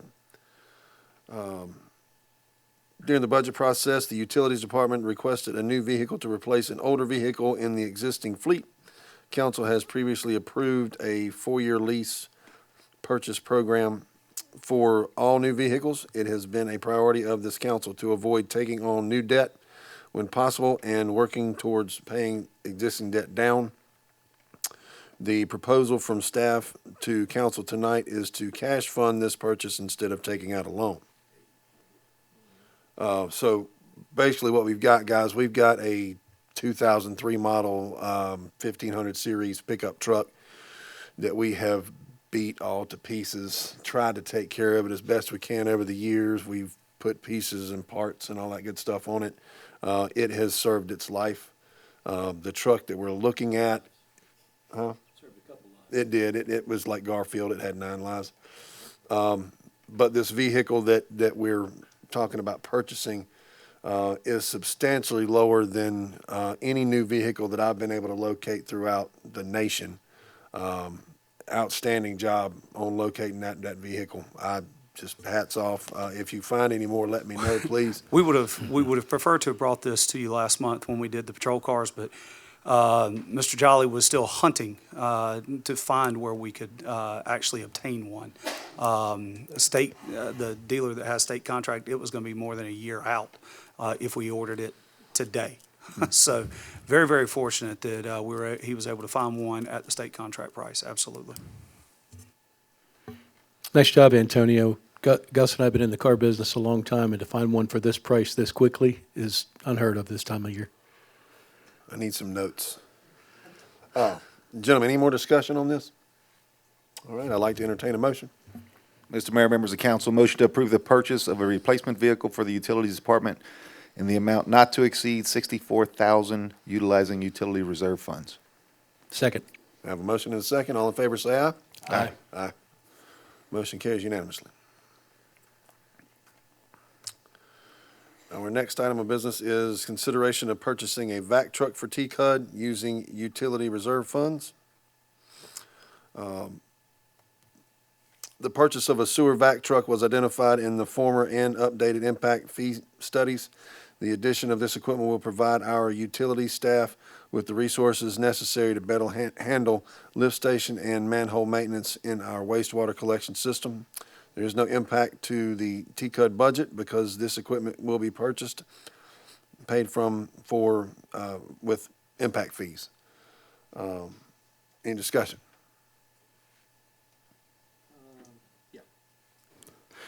So first things first, I saw a lot of social media traffic, people commenting about this, thinking it was a leaf vac truck. I just wanted to clarify that on the record, that it's a sewer vac truck. It is a sewer vac truck that Very we'll different. use at the treatment plants on cleaning out manholes, things of that nature. If you want to know all the things that we can do with it, be happy to have Antonio Maturo, our Assistant Utilities Director, come up. If y'all want to hear all the bells and whistles that this thing will help us with. That sounds like an episode of Dirty Jobs waiting Yes, to sir. happen. Yeah. Yes, sir. So couple questions that I have, because I don't take $420,000 lightly, so I just need some clarification if I may. Sure. So what have we been doing up to this point without this vac truck? How are we serving our city? So a lot of them is we're actually subcontracting a lot of it out, which we've realized that the costs have been going up and up throughout the times. Things are getting older. We've tried to do the minimum of what we can do to keep the system up and going in compliance with DHEC. This truck is going to allow us to do a whole bunch of other things as well. First and foremost, we want to stand by our values, right? A couple of our values is commitment and integrity. What we're looking to do is do the right thing when nobody's looking. And we feel like this truck is going to do exactly that.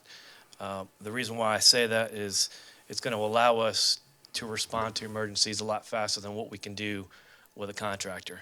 Normally, we're about 2 to 3 hours out before we can get a contractor to come in and do anything for us. And that kind of puts us between a rock and a hard place. Can you share an example of the emergencies you're talking about, just so Yep, our absolutely. people know what you're talking about? A lot of the backups. If a lift station stops working, we need to get a vac truck there. If a lift station stops working, we have approximately 30 minutes before it backs up and overflows, and a bunch of complaints coming in because it's backing up a bunch of residents. So that's what we want to avoid. Manholes cleaning, we had an issue where a bunch of debris went into a manhole. Thankfully, we were able to divert that. But in an instance like that, it'd be a lot easier to get out there with a truck and pump out and clean out and be done within 30 minutes and not having the interruption that we did have. Thank you. Yes, sir. So, have we been renting a piece of equipment? I know you mentioned subcontractors, but for the smaller stuff and everything, have we looked at renting equipment? We have not. I mean, the costs are going to go through the roof as far as renting is concerned. What we're looking to do is use this piece of equipment 2 to 3 times, maybe even greater per week. To rent a piece of equipment in the utility industry, it's almost impossible. We would love to schedule things and have them done accordingly, but we all know that doesn't happen, especially in summer months when most things happen. You know, we get about 10, 15 leaks per week. We'd be renting a piece of equipment and letting it sit outside, you know, unmanned, unused. So it'd be a waste of taxpayer money at that point. So you can't rent it on an as-needed basis, because we got Sunbelt Rentals right down the street that No, sir. they've got 5 available in Charlotte right now. It would not be feasible for I what mean, we do. let me clarify. They've got vac trailers that are available. So the vac trailers and a combination truck, totally two different things. Okay. While we're looking at the unit that we're looking at, is we've reduced cost by almost about $100,000. You guys did approve a vac trailer. That's going to help us in a lot of areas that we can't get this vac truck to, but this is a combination vehicle. So this will jet and clean at the same time, and that's what we're looking to do. We're trying to be proactive and maintain our infrastructure. You know, we're trying not to get to that point of, let's say, all right, we got an open window, let's rent a vehicle, because we know it's not going to happen. So the vac trailer that we approved does not have the capacity. No, sir. Not to do that. Not to do the jetting and the vacuuming. So what was the purpose of buying the vac trailer? The purpose of that is more so, we discussed last time, for hydro excavating. Okay, that'll minimize some of the damage that's caused out there with digging with an excavator. That'll get us to some of these lift stations that a combination truck that we're looking to buy cannot get to. And what we're talking about is getting to a lift station and doing a complete cleaning of the wet well. Typically costs us right around $500 if we had a contractor come in. If we did all 37 of our stations, somewhere around $18,000, $19,000 per year. Those typically get done on a 3-month basis, so on a quarterly basis is what we're looking. So right now we'd be already at $100,000. So that unit that you guys approved the last time, that's what that's going to do for us. It's going to get us to all these lift stations that are located on a golf course where we can't get a big unit down. Okay. Is there another alternative other than purchasing this truck? We feel like this is the best alternative, the best thing to be suitable for what we need to do to, again, live by our values, be committed to doing the right things when nobody's looking. We want to make sure that infrastructure is taken care of, so the people of TKK, we're not going through those processes of being with overflows. I mean, we've been doing a great job. We want to keep doing that job of keeping these manholes. If this is the best option, water in the what other options have we looked at? If this is the best option, what other options have we looked at? Well, the other options would be contracting it out, but if we can have a piece of equipment in-house and have that ability to respond and be proactive, and minimizing cost, I mean, why not do it? We're not looking to just get a shiny piece of equipment and just put it out there. That's not what I'm sure you'll use it, yeah. We're looking to use it. We're looking to give the people of TKK the best service we can give them. And Council, if I may, and for whatever it's worth, this piece of equipment is in the impact fee study, and we would be funding it through impact fees. So you don't have, you don't have that impact of $420,000 to a TCUD budget, to where we have to look for, rate increases down the road or things of that nature. This is part of the impact fee study, and that's where those funds will be coming from. Right. So Good. when we have an event, rain event,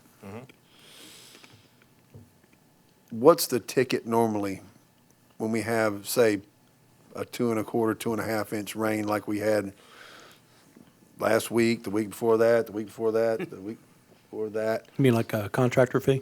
Yeah, what's the, like, if we were to pump 2 days. Like, what's the worst case scenario we've ever had? For a yearly budget, I think we were right around probably $140,000, which I think was the highest amount that we had. You know, I can't give you an accurate number because it all depends on, you know, what levels the lakes are on, if the ground is dry. You know, it all depends on that. So, No, I'm asking, what's the biggest bill we've ever had from a subcontractor to have to come in and pump this stuff out?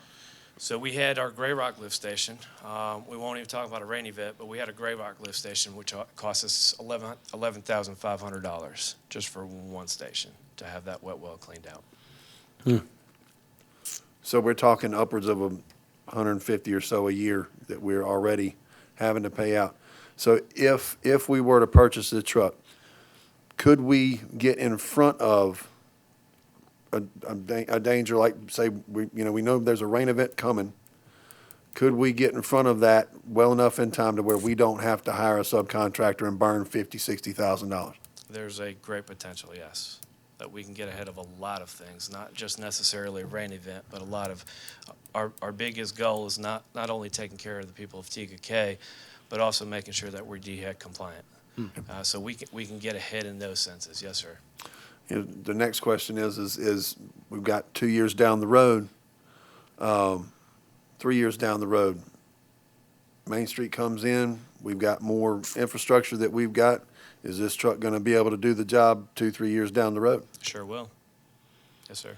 We won't have a problem like we did with the leaf vac trucks. Yeah, well. Well, plus it won't be an 80-year-old sewer system in Main Street either. This is true. Yeah. Right.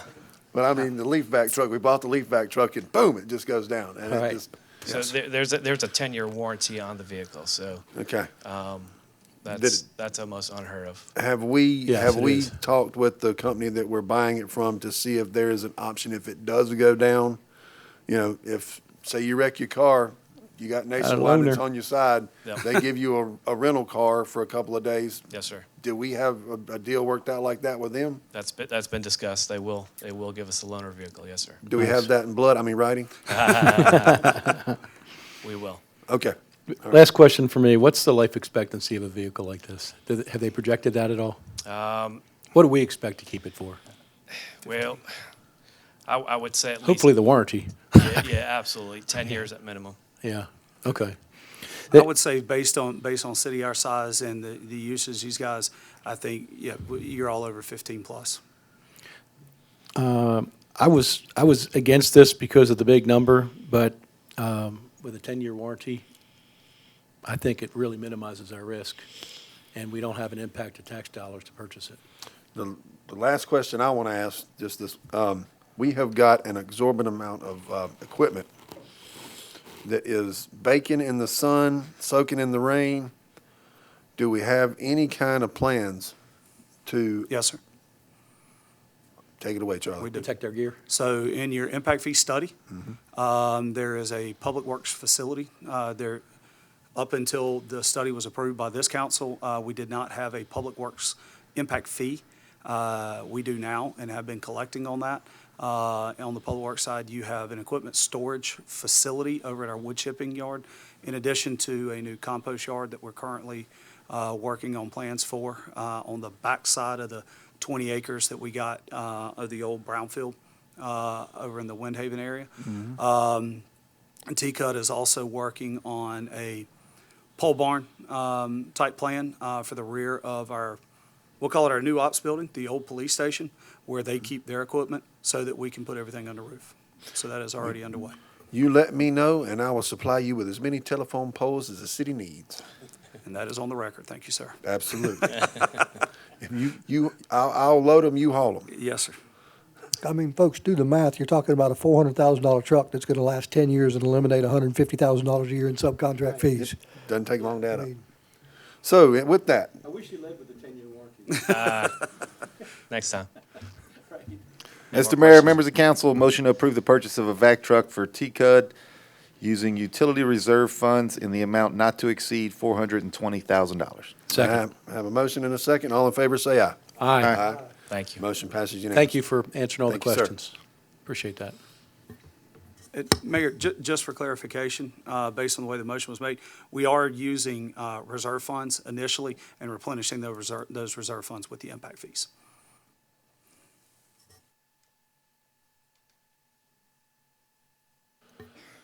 Our next item on the agenda is an introduction and the first read of an ordinance to amend Chapter 34, Section 94 of the city's code as it relates to noise.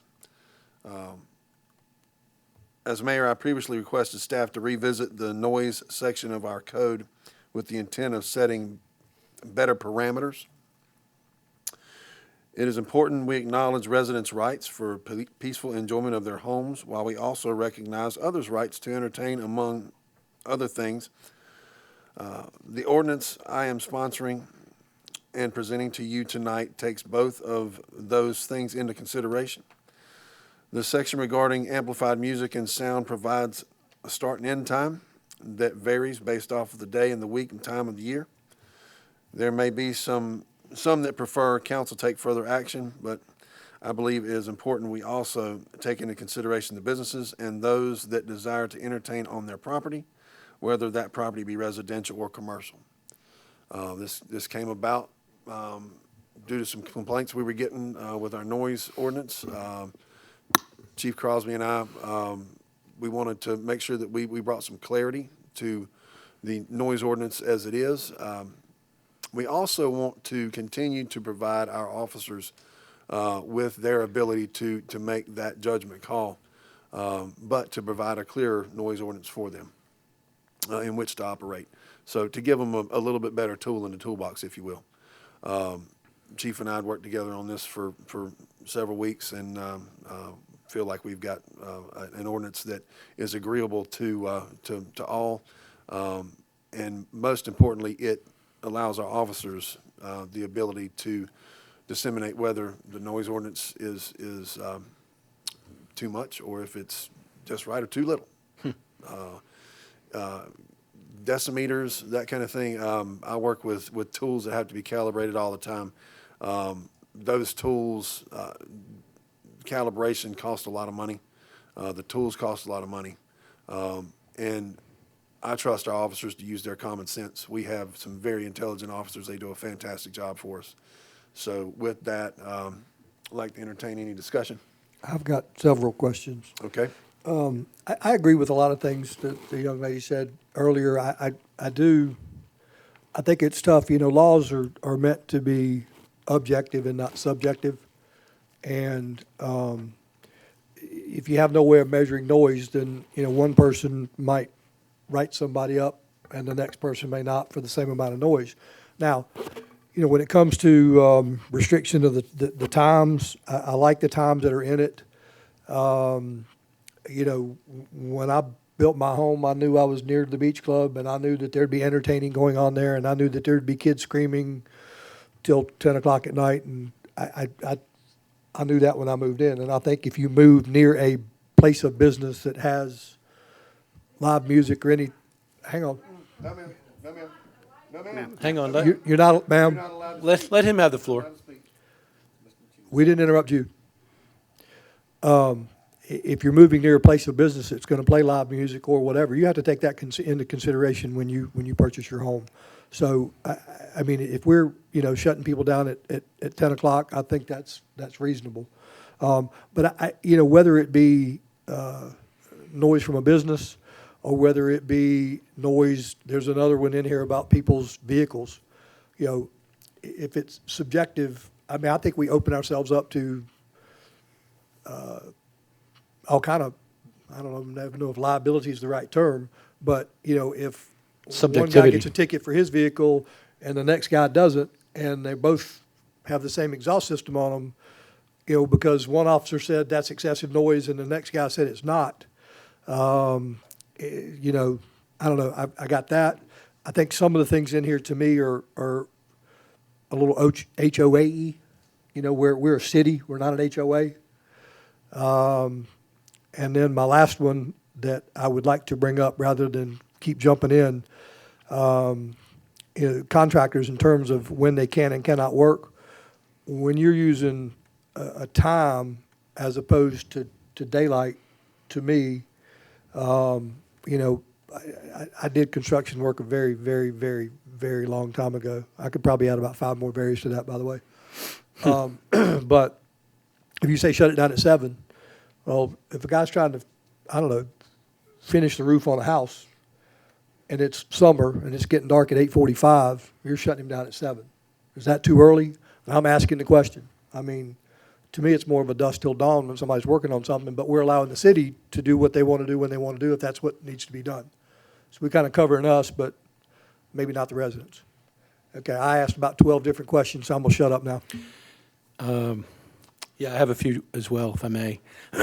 So, do we want Chief to address any of go those before ahead. we go to the next, or take them all at once? I just, Okay. That's fair. So first, let me address your subject of subjectivity. A lot of that's going to be covered in how you train the officers. And let me give you an example. The example I've given is if I go to a residence and I'm hearing that the music is being played before the cutoff time. And the cutoff time, again, is really important because before officers didn't have a set point that we could utilize that this is the end point.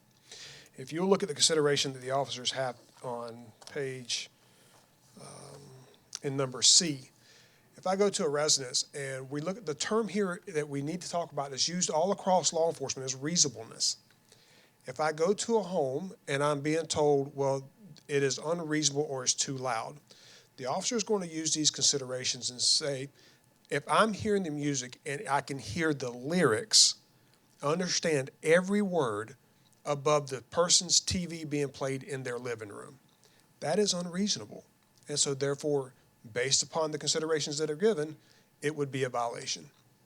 If I'm able to kind of hear the music, it's below the cutoff time. I'm able to hear the music, but it's not extremely loud above the TV. I can't hear the words. I can kind of tell a little bit maybe what the song is a little bit. That's reasonable until that cutoff time. Now, the officer may go and talk to the business owner or the resident next door and say, look, we got a complaint, just letting you know we got it. Here's what it is. I've deemed it to be reasonable, but keep in mind as you're starting to play or it gets later as you move on. You made mention about the cars or the vehicle. We're not intending and we're not asking you to let us to go around and check motors as they go around. The purpose of that ordinance is when you get in a municipality and you have people that are working on cars and it gets late at night or things like that, that's what we're looking for. There's actually a state statute on the law that would govern mufflers on the roadway. What we're looking for is individuals that are being a nuisance and not being reasonable to their neighbors and utilizing that opportunity to work on the cars and things like that and becoming unreasonableness. So to answer your question about subjectivity, it comes into play in the officers' training, how they're trained, and those training records being on file. I do agree with the mayor. I come from a municipality where when we first started a noise ordinance, noise meters and decimal readers and things like that were used. And it was not the best tool to have because, again, some felt it was reasonable, some felt it was not. And therefore, that's why we utilize the discretion of the officers by putting these considerations in for them to evaluate, but also having that defined cutoff time for the music to be played and things such as that. So did I answer all your questions, I think? I mean, I totally agree with the top. Mr. Shirley. Yes, sir. Thank you. And thank you for the work that you and the mayor put into this. Sure. I agree with the young lady on challenges for your officers on their discretion. But I also trust the training that I see going on with your officers and the quality of the officers we have in our city to make good choices. I also agree with some of the statements that Councilman Machunas said. My concerns come from Section A, subsection 3, if we can go to that one for a second. Yes, sir. I actually have 3 concerns, so this will be the first of the 3. So this one speaks a little bit to Councilman Machunas' concern about, no, excuse me, let me back up for a second. This one speaks a little bit more to not being able to make any noise on holidays. Mm-hmm. So if I'm working on my deck and banging around and it's June and it's late until 9 o'clock at night, I really don't want to be shut down until 7 because I get 1 or 2 days off a week to do work around my house, and I want the flexibility to be able to do that on a holiday Labor Day. I get a three-day weekend, I'm getting some work done, Yes, sir. right? Sunday as well. Yeah, Yes, sir. and Sunday, that's correct. So I have concerns with the language in that section, if we could maybe review that. So if you will, if I could bring your attention to letter B, number 5, letter B, number 5. Says construction and landscaping activities performed by a resident on or to their property, provided however, the time restrictions will still be applicable. So if you own your property, on any of those days, at any of those times, you can go and except for, the time restriction, any of those days, on Sunday, holidays, you can go work on your property and do those improvements to your property or repairs to your property. Okay. No And restrictions. I'm very unlikely going to start doing work before 7 a.m. on a day off, Yes, sir. but I would pretty likely be doing it after 7 p.m. if I have daylight. But I guess I would bring, though, that you are still limited to the times, so you have to shut down in your own yard at 7 o'clock. And I would also say, people that work for a living,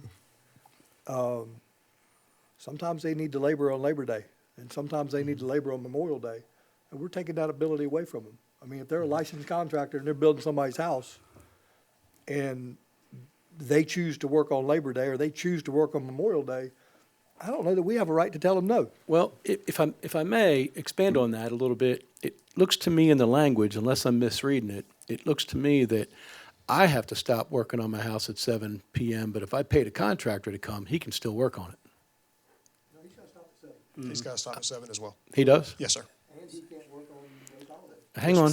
At the bottom of Section A, subsection 3, tell me if I'm reading it wrong. The city may grant approval to commercial activities on the aforementioned days, though it's through its developmental services department. So to take into exactly what Mr. Machunas said, is let's say you have a roofer that is trying to get this roof done. We've got a rainstorm coming, a snowstorm coming. There's something coming that would preclude him from finishing in a I'm pretty timely sure you're manner. not going to beat him up over it. Right. He can go to the city manager and say, hey, I'm requesting a permit. Just give me a variance to where I can get this job finished, and that can be granted, or to Miss Susan.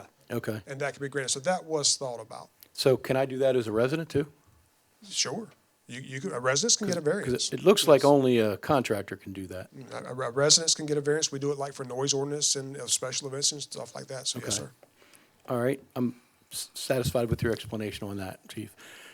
Section A, subsection 4.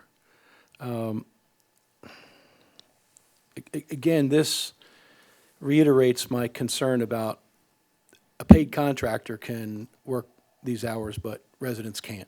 It looks like we're taking flexibility away from residents and giving it to paid contractors. So you're talking about number 4? Yes. Subsection 4 is particularly to, let's say you're having a gathering at your home. It is not in the intent of this ordinance, and the police department will not be going around preventing you from having a gathering at your place. This timeline, though, is we get frequent phone calls that says, well, my neighbor's being loud or my neighbor's doing this. Well, this kind of gives us, again, as we went to the other subsection, gives the police department that definite timeline that we can go, and we're not going to go shut down. Mr. Gus, if you're having a Super Bowl party at your house and it's running at 11:30 at night, we're not going to go to your house and say, shut down your party. We're going to go to your house and say, listen, one of your neighbors called with a noise complaint. Turn it down. Please keep that in mind. Can you just turn it down a little bit? Do whatever you need to do it. But we're not going to go to shut you down. And a large part of this may not necessarily be enforcement on the first piece. As we discussed the other day, enforcement is anything from a look to education to a citation to arrest. So going to a place of business and educating them can be a form of enforcement that could lead to additional enforcement if we keep having to do that. And also, just for the record, also please know that when we developed this, we looked at cities that were similar to TGK. We just did not come up with this randomly. We looked at other cities that were very similar to us to try to build something that would be useful for our city and would pertain to our city. Section B, several of the points there, I'm concerned about the language there that the message it sends to me is if the city's doing business, if the city's hosting a party, if the city's doing work, if the city has a loud vehicle, all that's okay, but it's not okay for residents. So again, a residents can go and get a variance just like we can. If we're having a special events, if you recall the special events ordinance that we passed, if we're having fireworks or the concert is going to go above a certain time, part of that issuance of that permit is to grant that variance for that to happen.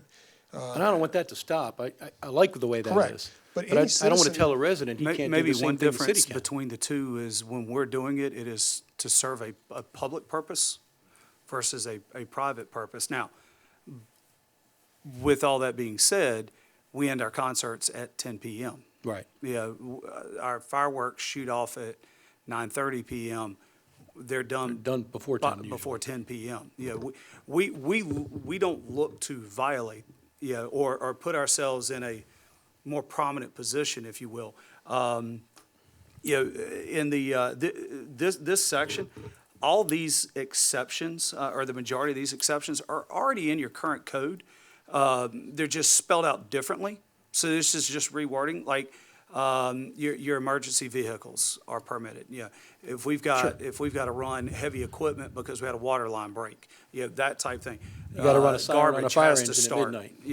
Right. When they're picking up garbage and recycling, and they if they waited to start at 7, it would be a multi-day process just to pick up all the carts. That type thing. So we as a city, with what we're doing, especially with our events, we work to make sure that we're staying in compliant with this. And we're very intentional about that.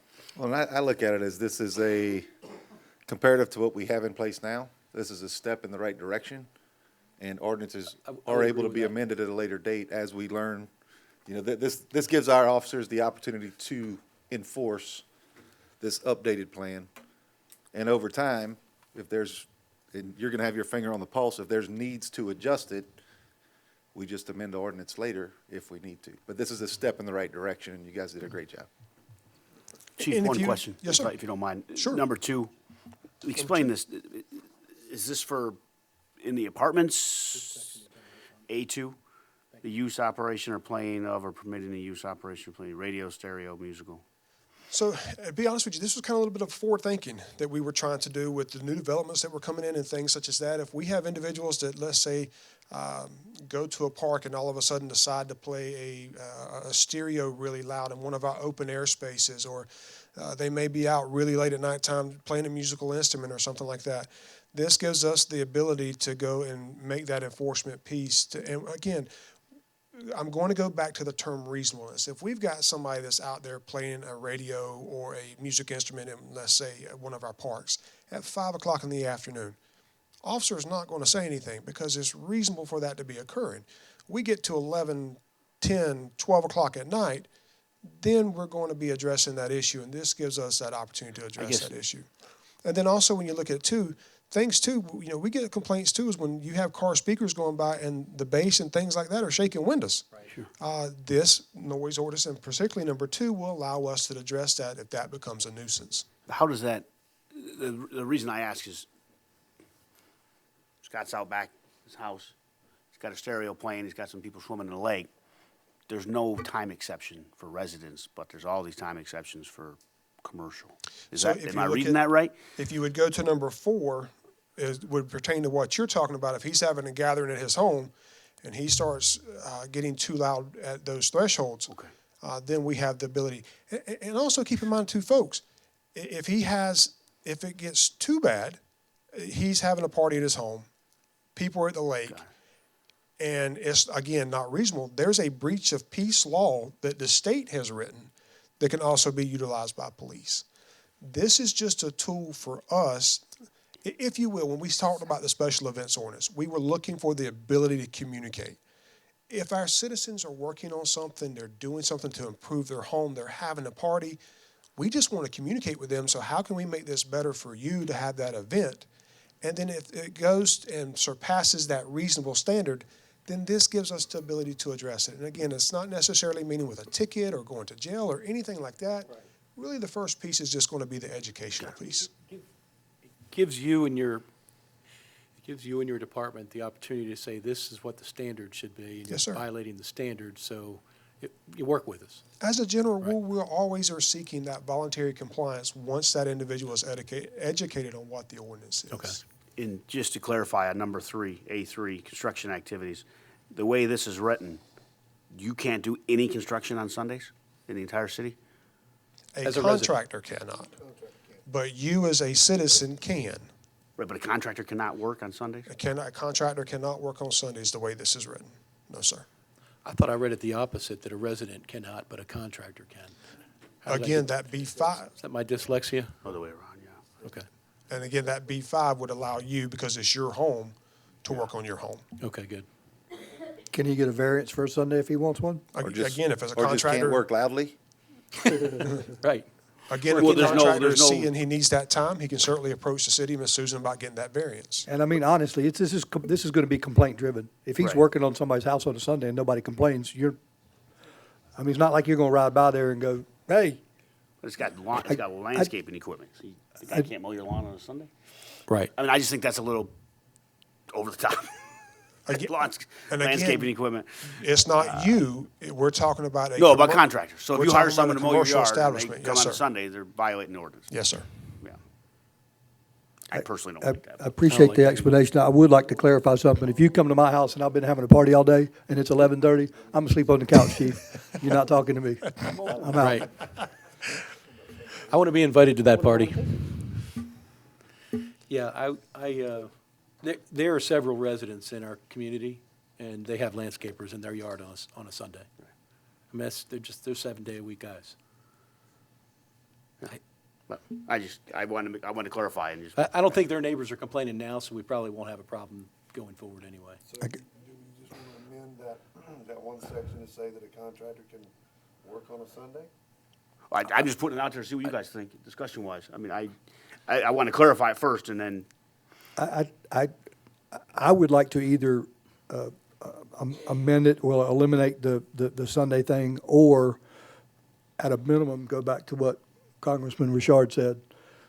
We can always amend this later. I mean, if it becomes an issue, if we get complaints, if it becomes a concern. I don't want to stop a hardworking business person from earning a living.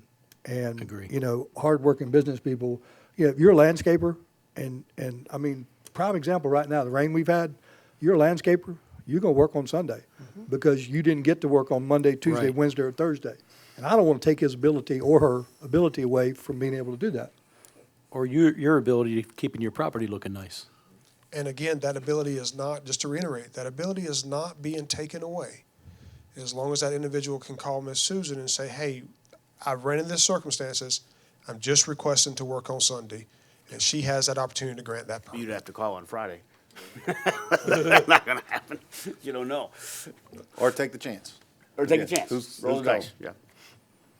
I agree. There's a good chance nobody's gonna call.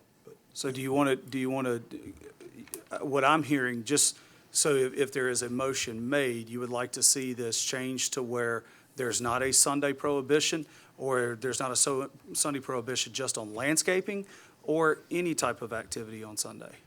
I'd say any. Yeah, I agree with that. Okay.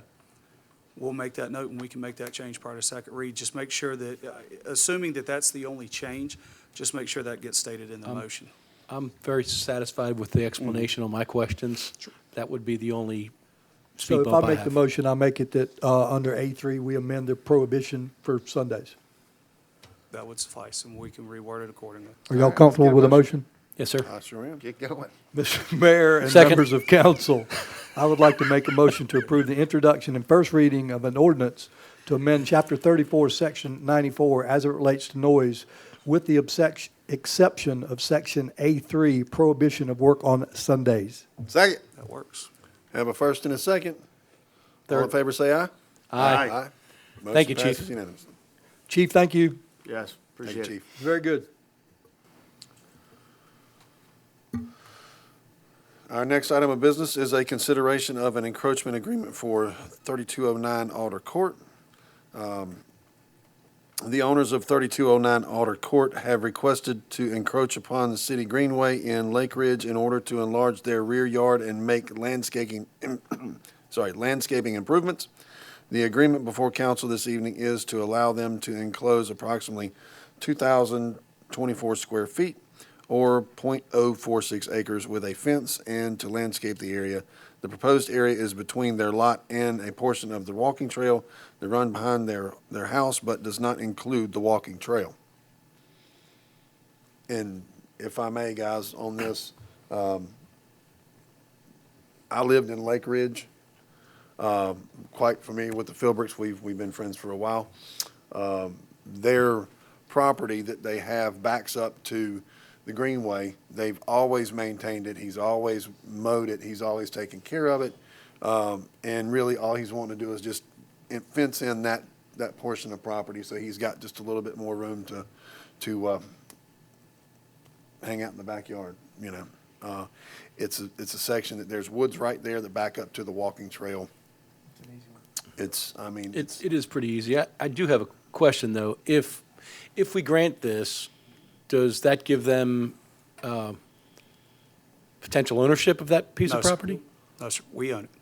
So we'll It just still allows have, them to landscape it and fence it, and at any point in time, we decide that we don't want that fence there anymore, council takes action, that fence has to come down, and that is And if you- specified in the agreement. Not that Google Maps is a survey, but if you look at it on Google Maps, you can see the property line of the neighbors goes all the way up to the walking trail. Yeah, it does. Just for some reason. The fence does. His portion is cut off on that right. back area. Yeah, I took a walk back there and looked at it because I wanted to understand it better. Yeah, There's but already- we remain the owners of it. They are, in this agreement, they're holding us harmless. So if a tree on that falls, within that encroachment area, it falls, wrecks their fence, their tree, their fence. Okay. Yeah, it's their responsibility, and they are limited to only being able to landscape and fence it in. It's property that seems unusable for the city anyway. It is. So might as well grant a family a little bit more space there. In that, Mr. Mayor, council, I'd like to make a motion to approve the encroachment agreement for 3209 Elder Court and authorize the city manager to execute said agreement. I have a motion. Do I have a second? Second. Have a motion and a second. All in favor say aye. Aye. Motion passes unanimously.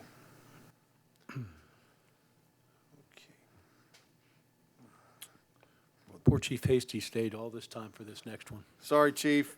We'll work better to get you out next time. This one's been a long time coming, gentlemen. Introduction and first read of an ordinance adopting Chapter 24 in the City Code of Ordinances as it relates to the fire department. By law, council must adopt an ordinance in order to establish a new city department. Unfortunately, when the city began hiring full-time firefighters, a prior administration overlooked this requirement and did not adopt an ordinance which would create the municipal fire department. In addition, there are also other fire service-related items which need to be codified. Thus, this is the reason for this ordinance this evening. Mr. Machunas, since you sponsor this ordinance, is there anything that you would like to add, sir? I would just like to say that it's my honor to sponsor an ordinance that would allow Chief Hasty to exist 12, 15 years after they started existing. So, Chief, you know we support you. And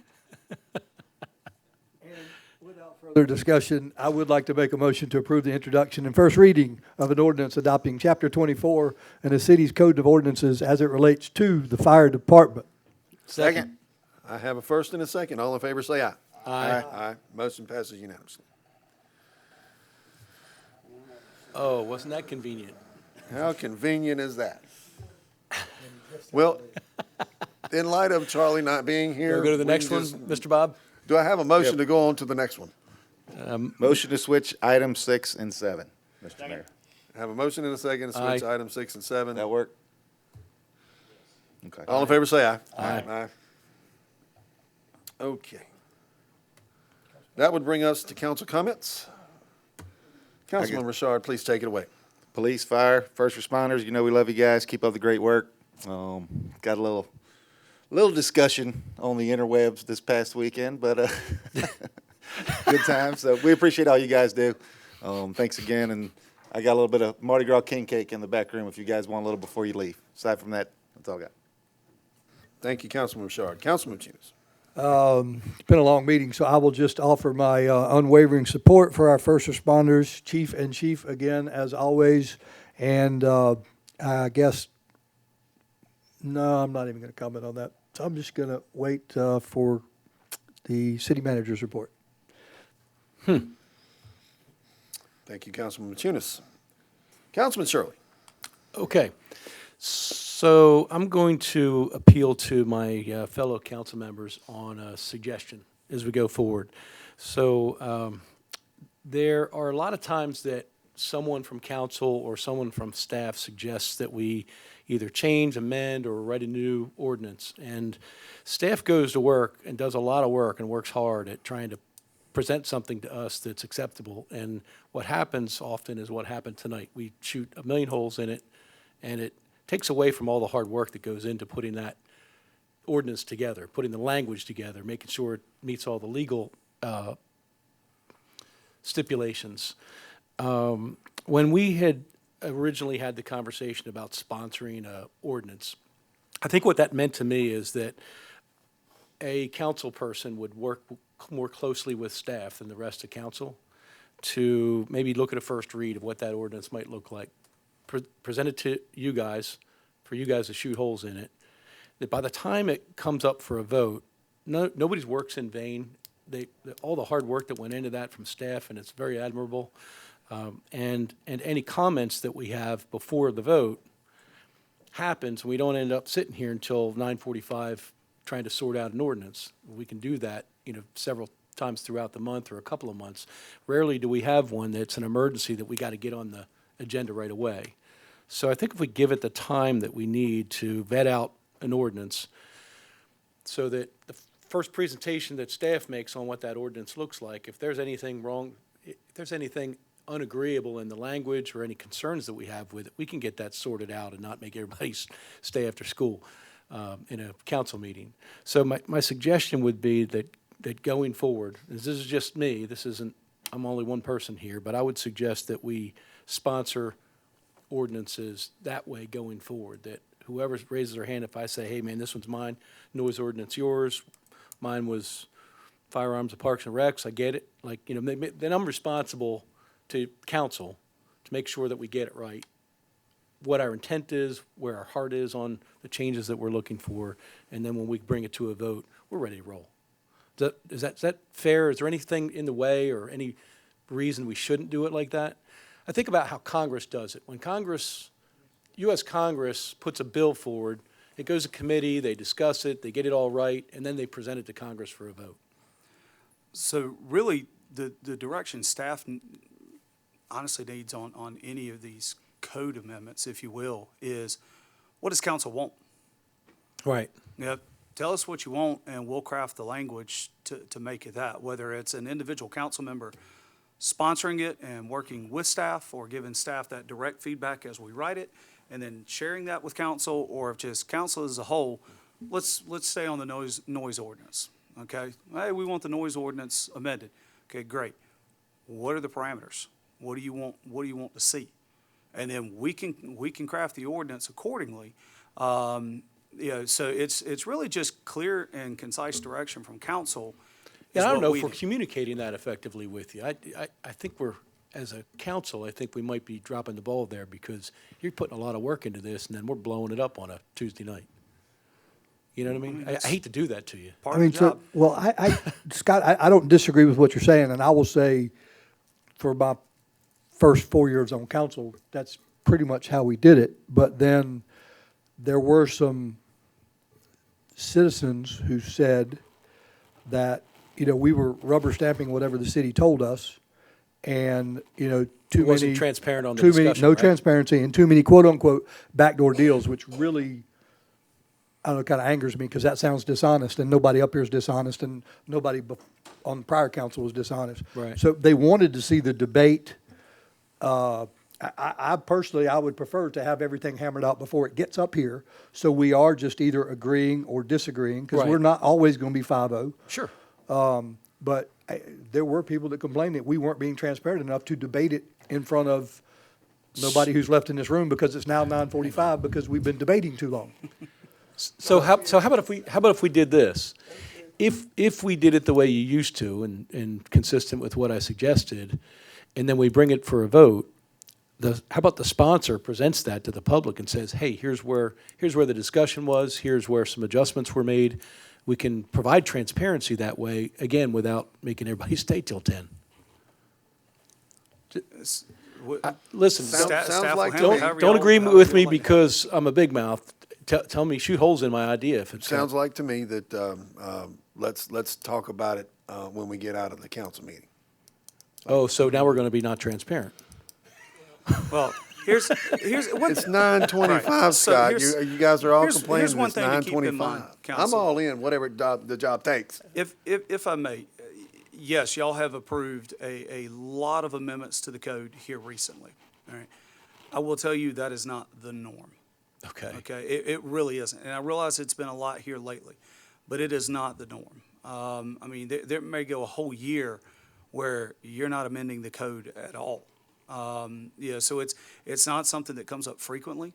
But, yeah, I think we can address it, differently, and staff will work to do that as we have future code sections that need You to guys be do a amended. great job on that. I feel like we're stepping on you when we get up here. No, this is what the meeting is for. Okay. For y'all to have the input. I think, tonight, for instance, with the noise ordinance, you debated it, you discussed it, and as you made the first read, you made those changes, and that is totally fine. I mean, and honestly, that's part of what you're doing up there. So, very easy for staff. And now, if there's a whole slew of changes, okay, maybe it gets tabled to the next meeting until we can work through what those changes need to be.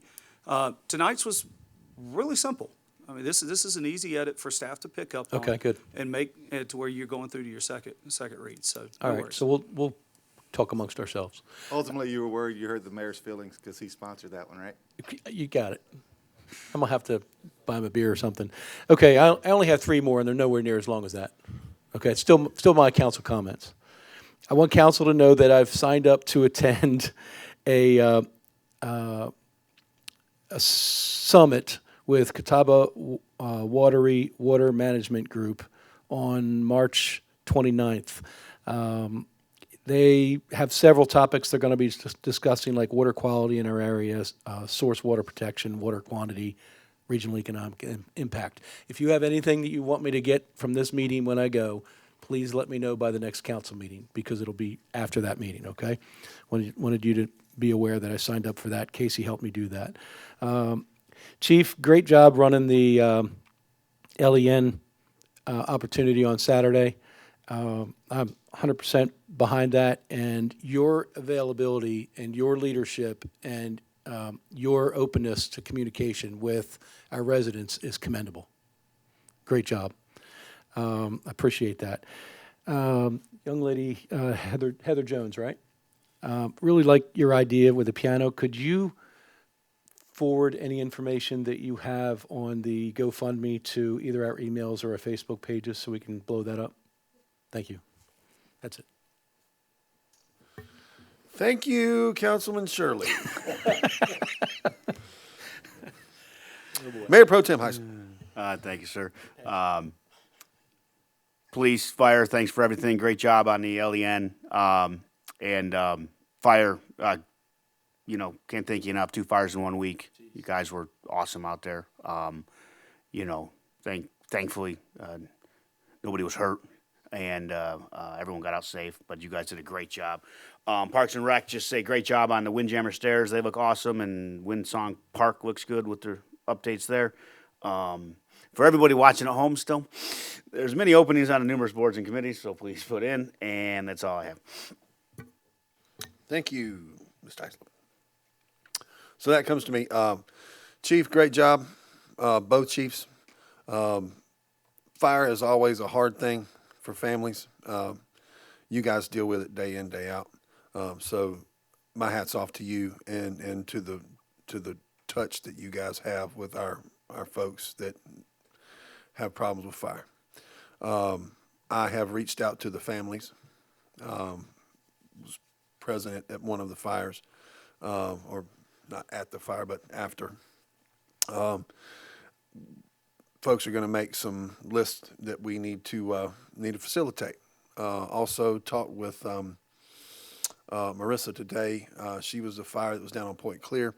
They have got some things that they are able to get out of the house. They are talking to a subcontractor about possibly obtaining those items, getting them cleaned, and getting them returned to them. With that, the contractor will pick them up. He'll get them to the facility. From my understanding, it would be on the owner to get that back from the cleaning facility.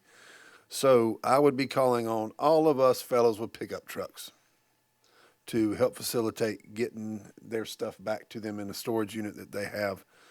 So if anybody is available to help, like we do in TK always, let's get together and get her done. To Chief Crosby, once again, absolutely fantastic job on both the crafting the ordinance. It was great working with you. Love the kind of music we make. With the LEN effort this weekend, our PD, other joining PDs did a fantastic job. It was a very educational piece, which is what it was targeted to be. And you guys did a terrific job. We appreciate it. Make sure you guys get some cupcakes. Once again, folks, just let's reach out to your neighbors. Let's help each other. It's getting that time of year to where some of our older folks in the community might need some help trimming some shrubs, mowing some lawns, maybe painting some houses, that kind of thing. Look to your neighbors, help them out. If you've got the ability to do so, let's do it. And finally, I would like to encourage all of our folks with the springtime coming. If you are one of those elderly folks and you do have a need, please reach out to our city folks. We are trying to get Service Saturdays up and rolling. We need some volunteers for us to come and do some work. So please get up with our folks at City Hall and put your name in the hat, and we will love to come out and work for you. Other than that, I hope everybody has a great remainder of their week. Be safe. Motion adjourned. And we have to turn it back over to our city manager for his city manager's report. Thank you, Mr. Mayor. I'll be very quick. First, I'd like to welcome Gretchen Klar, our new social media information specialist.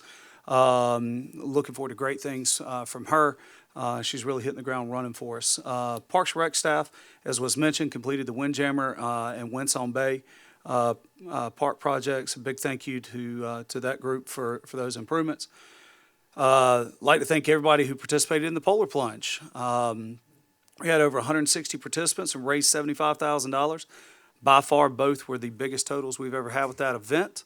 As you're aware, this past weekend, that has been touched on as far as the 16th Circuit LEN traffic enforcement for our area. At this time, I'd like to ask Chief Crosby to come up and speak to the results from that.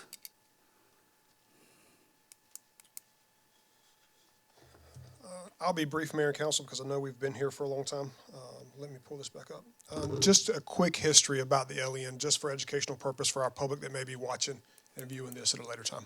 Approximately, it's been over 10 years, maybe even closer to 16 years ago. The TKK Police Department partnered with the LEN. The LEN is developed by the South Carolina Department of Public Safety. All 16 judicial counties in South Carolina have a LEN, and the LEN stands for Law Enforcement Network. The purpose of that LEN is to educate and enforce traffic enforcement laws to reduce traffic fatalities and educate the public on things that may be causing those traffic fatalities. The LEN goes to a very different place each and every month. It's been in Fort Mill, Rock Hill, Clover, you name it across York County, it's been there, but it has not been to TKK in a while. So we did partner with the LEN, as y'all know, for Sunday or Saturday night to come in. We made a Facebook post to let our citizens know that we were going to have that enforcement campaign on Friday and Saturday night, but the bulk of it was on Saturday night. And so I'll share with you those stats that we have from that event. There were 36 citations that were written, 77 warnings, and 2 arrests. The 2 arrests for DUI and a habitual offender. Give you some more insight. So now the LEN that was here was made up of TKK, Rock Hill, Clover PD, York PD, Winthrop University, South Carolina Highway Patrol, and the York County Sheriff's Office. So we divided those agencies into different locations, also here in the city, also on 160, and also because of the traffic complaints, we went from Gold Hill Road to the interstate with Highway Patrol in York County. Now, the state and county agencies, I do not have their numbers because their number goes into their systems, so I'm not able to get those. But I do have the numbers for the municipalities that assisted us here, so I'll share those with you. For seatbelt, so let me talk about the tickets that we wrote. TCPD, or in total, between TCPD and the assisting municipal agencies, 10 seatbelt violations were cited. 1 texting and driving, 1 license registered expired, 2 license registered expired, 2 vehicles not registered, 3 drivers without a license, 1 drug paraphernalia violation, and 3 possession of marijuanas. Now, the warning violations, again, I can only get our stats because warnings go to those individual agencies, so I'm just citing the warnings that TCPD officers issued.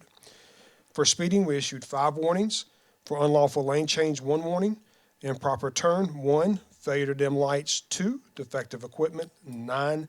Improper lights, 2. Window tints, 1. There's a big misconception that was passed around on social media on Saturday and Sunday morning that there was a checkpoint within the city limits of TKK. There was no checkpoint within the city. We did have a checkpoint plan, a DUI checkpoint at Gardendale and New Gray Rock due to the amount of accidents we've had there and property damages that we've had there. But the decision was made to cancel that checkpoint due to officers having to go back to their jurisdictions. So there was never a checkpoint within the city limits of TKK performed by the LEN on Saturday night. This was all the enforcement campaign that was done to bring awareness, enforce the traffic laws, and reduce the traffic accidents. All of the roadways that the officers were on were roadways in which we have received significant traffic complaints. If many of you have been into Threads, you know several months ago we had a major complaint from the residents over in the Manor to the point that we moved one of our speed signs and moved over there. I have an individual that's emailed me several times about speeding complaints on Stonecrest Boulevard. We've gotten complaints about the Revere, individuals coming out of the Revere primarily in the morning, but also in the afternoon hour, not stopping for those stop signs. And then also Gardendale, the residents of Lake Ridge have been, I think you were at the meeting with me where you heard their complaints about there, so you know we've had heavy enforcement on Gardendale. So all of the roadways that the officers were on were roadways in which we have received complaints, ran the data from the traffic sign numbers, and then utilize those officers for the traffic enforcement campaigns. This is not something that we're going to utilize every 6 weeks, every month. The law enforcement network is a tool that we utilize to educate the public, but also to enforce those traffic laws so we reduce the traffic accidents and in hopes of not having it in traffic fatalities. If you look at our numbers last year, our traffic accidents were up last year. So our goal is to reduce those accidents and keep that fatality number at 0. Any questions? I want to first say, fully support you. The thing that jumped out at me when I saw the statistics were, and I think everybody needs to look at this, more than twice as many warnings as citations. More than twice as many warnings as citations. And, you know, Chief, just for your benefit, what I saw on social media, there was always the first inflammatory post. And after that, it became, I support them in what they do. You know, the only people that are complaining are those that are breaking the law. If you want to be in the safest city in South Carolina or top 3 safest cities in the state of South Carolina, then let them do their jobs. So I commend you and your men and women for doing their jobs and the other agencies in the area that participated in it. Grow up. So we appreciate what you do. Thank you, sir. Thank you. Thank you, Chief Crosby. Also, thank you to our TCPD staff, all of our officers and the other LEN agencies for their efforts. I really do appreciate them coming in and assisting us with keeping TK roads safe. Last but certainly not least, I want to say thank you to Katie B., our events manager. Katie will be leaving us after this week. She's done an amazing job at planning and organizing our events over the last couple of years. And she's leaving behind big shoes to fill. For sure, and we wish her the best of luck as she transitions to her new role with NASCAR. So, Mr. Mayor, Council, that concludes my report. Thank you, Charlie. Gentlemen, motion to adjourn. Motion and a second to adjourn. All in favor say aye. Aye. That passed unanimously.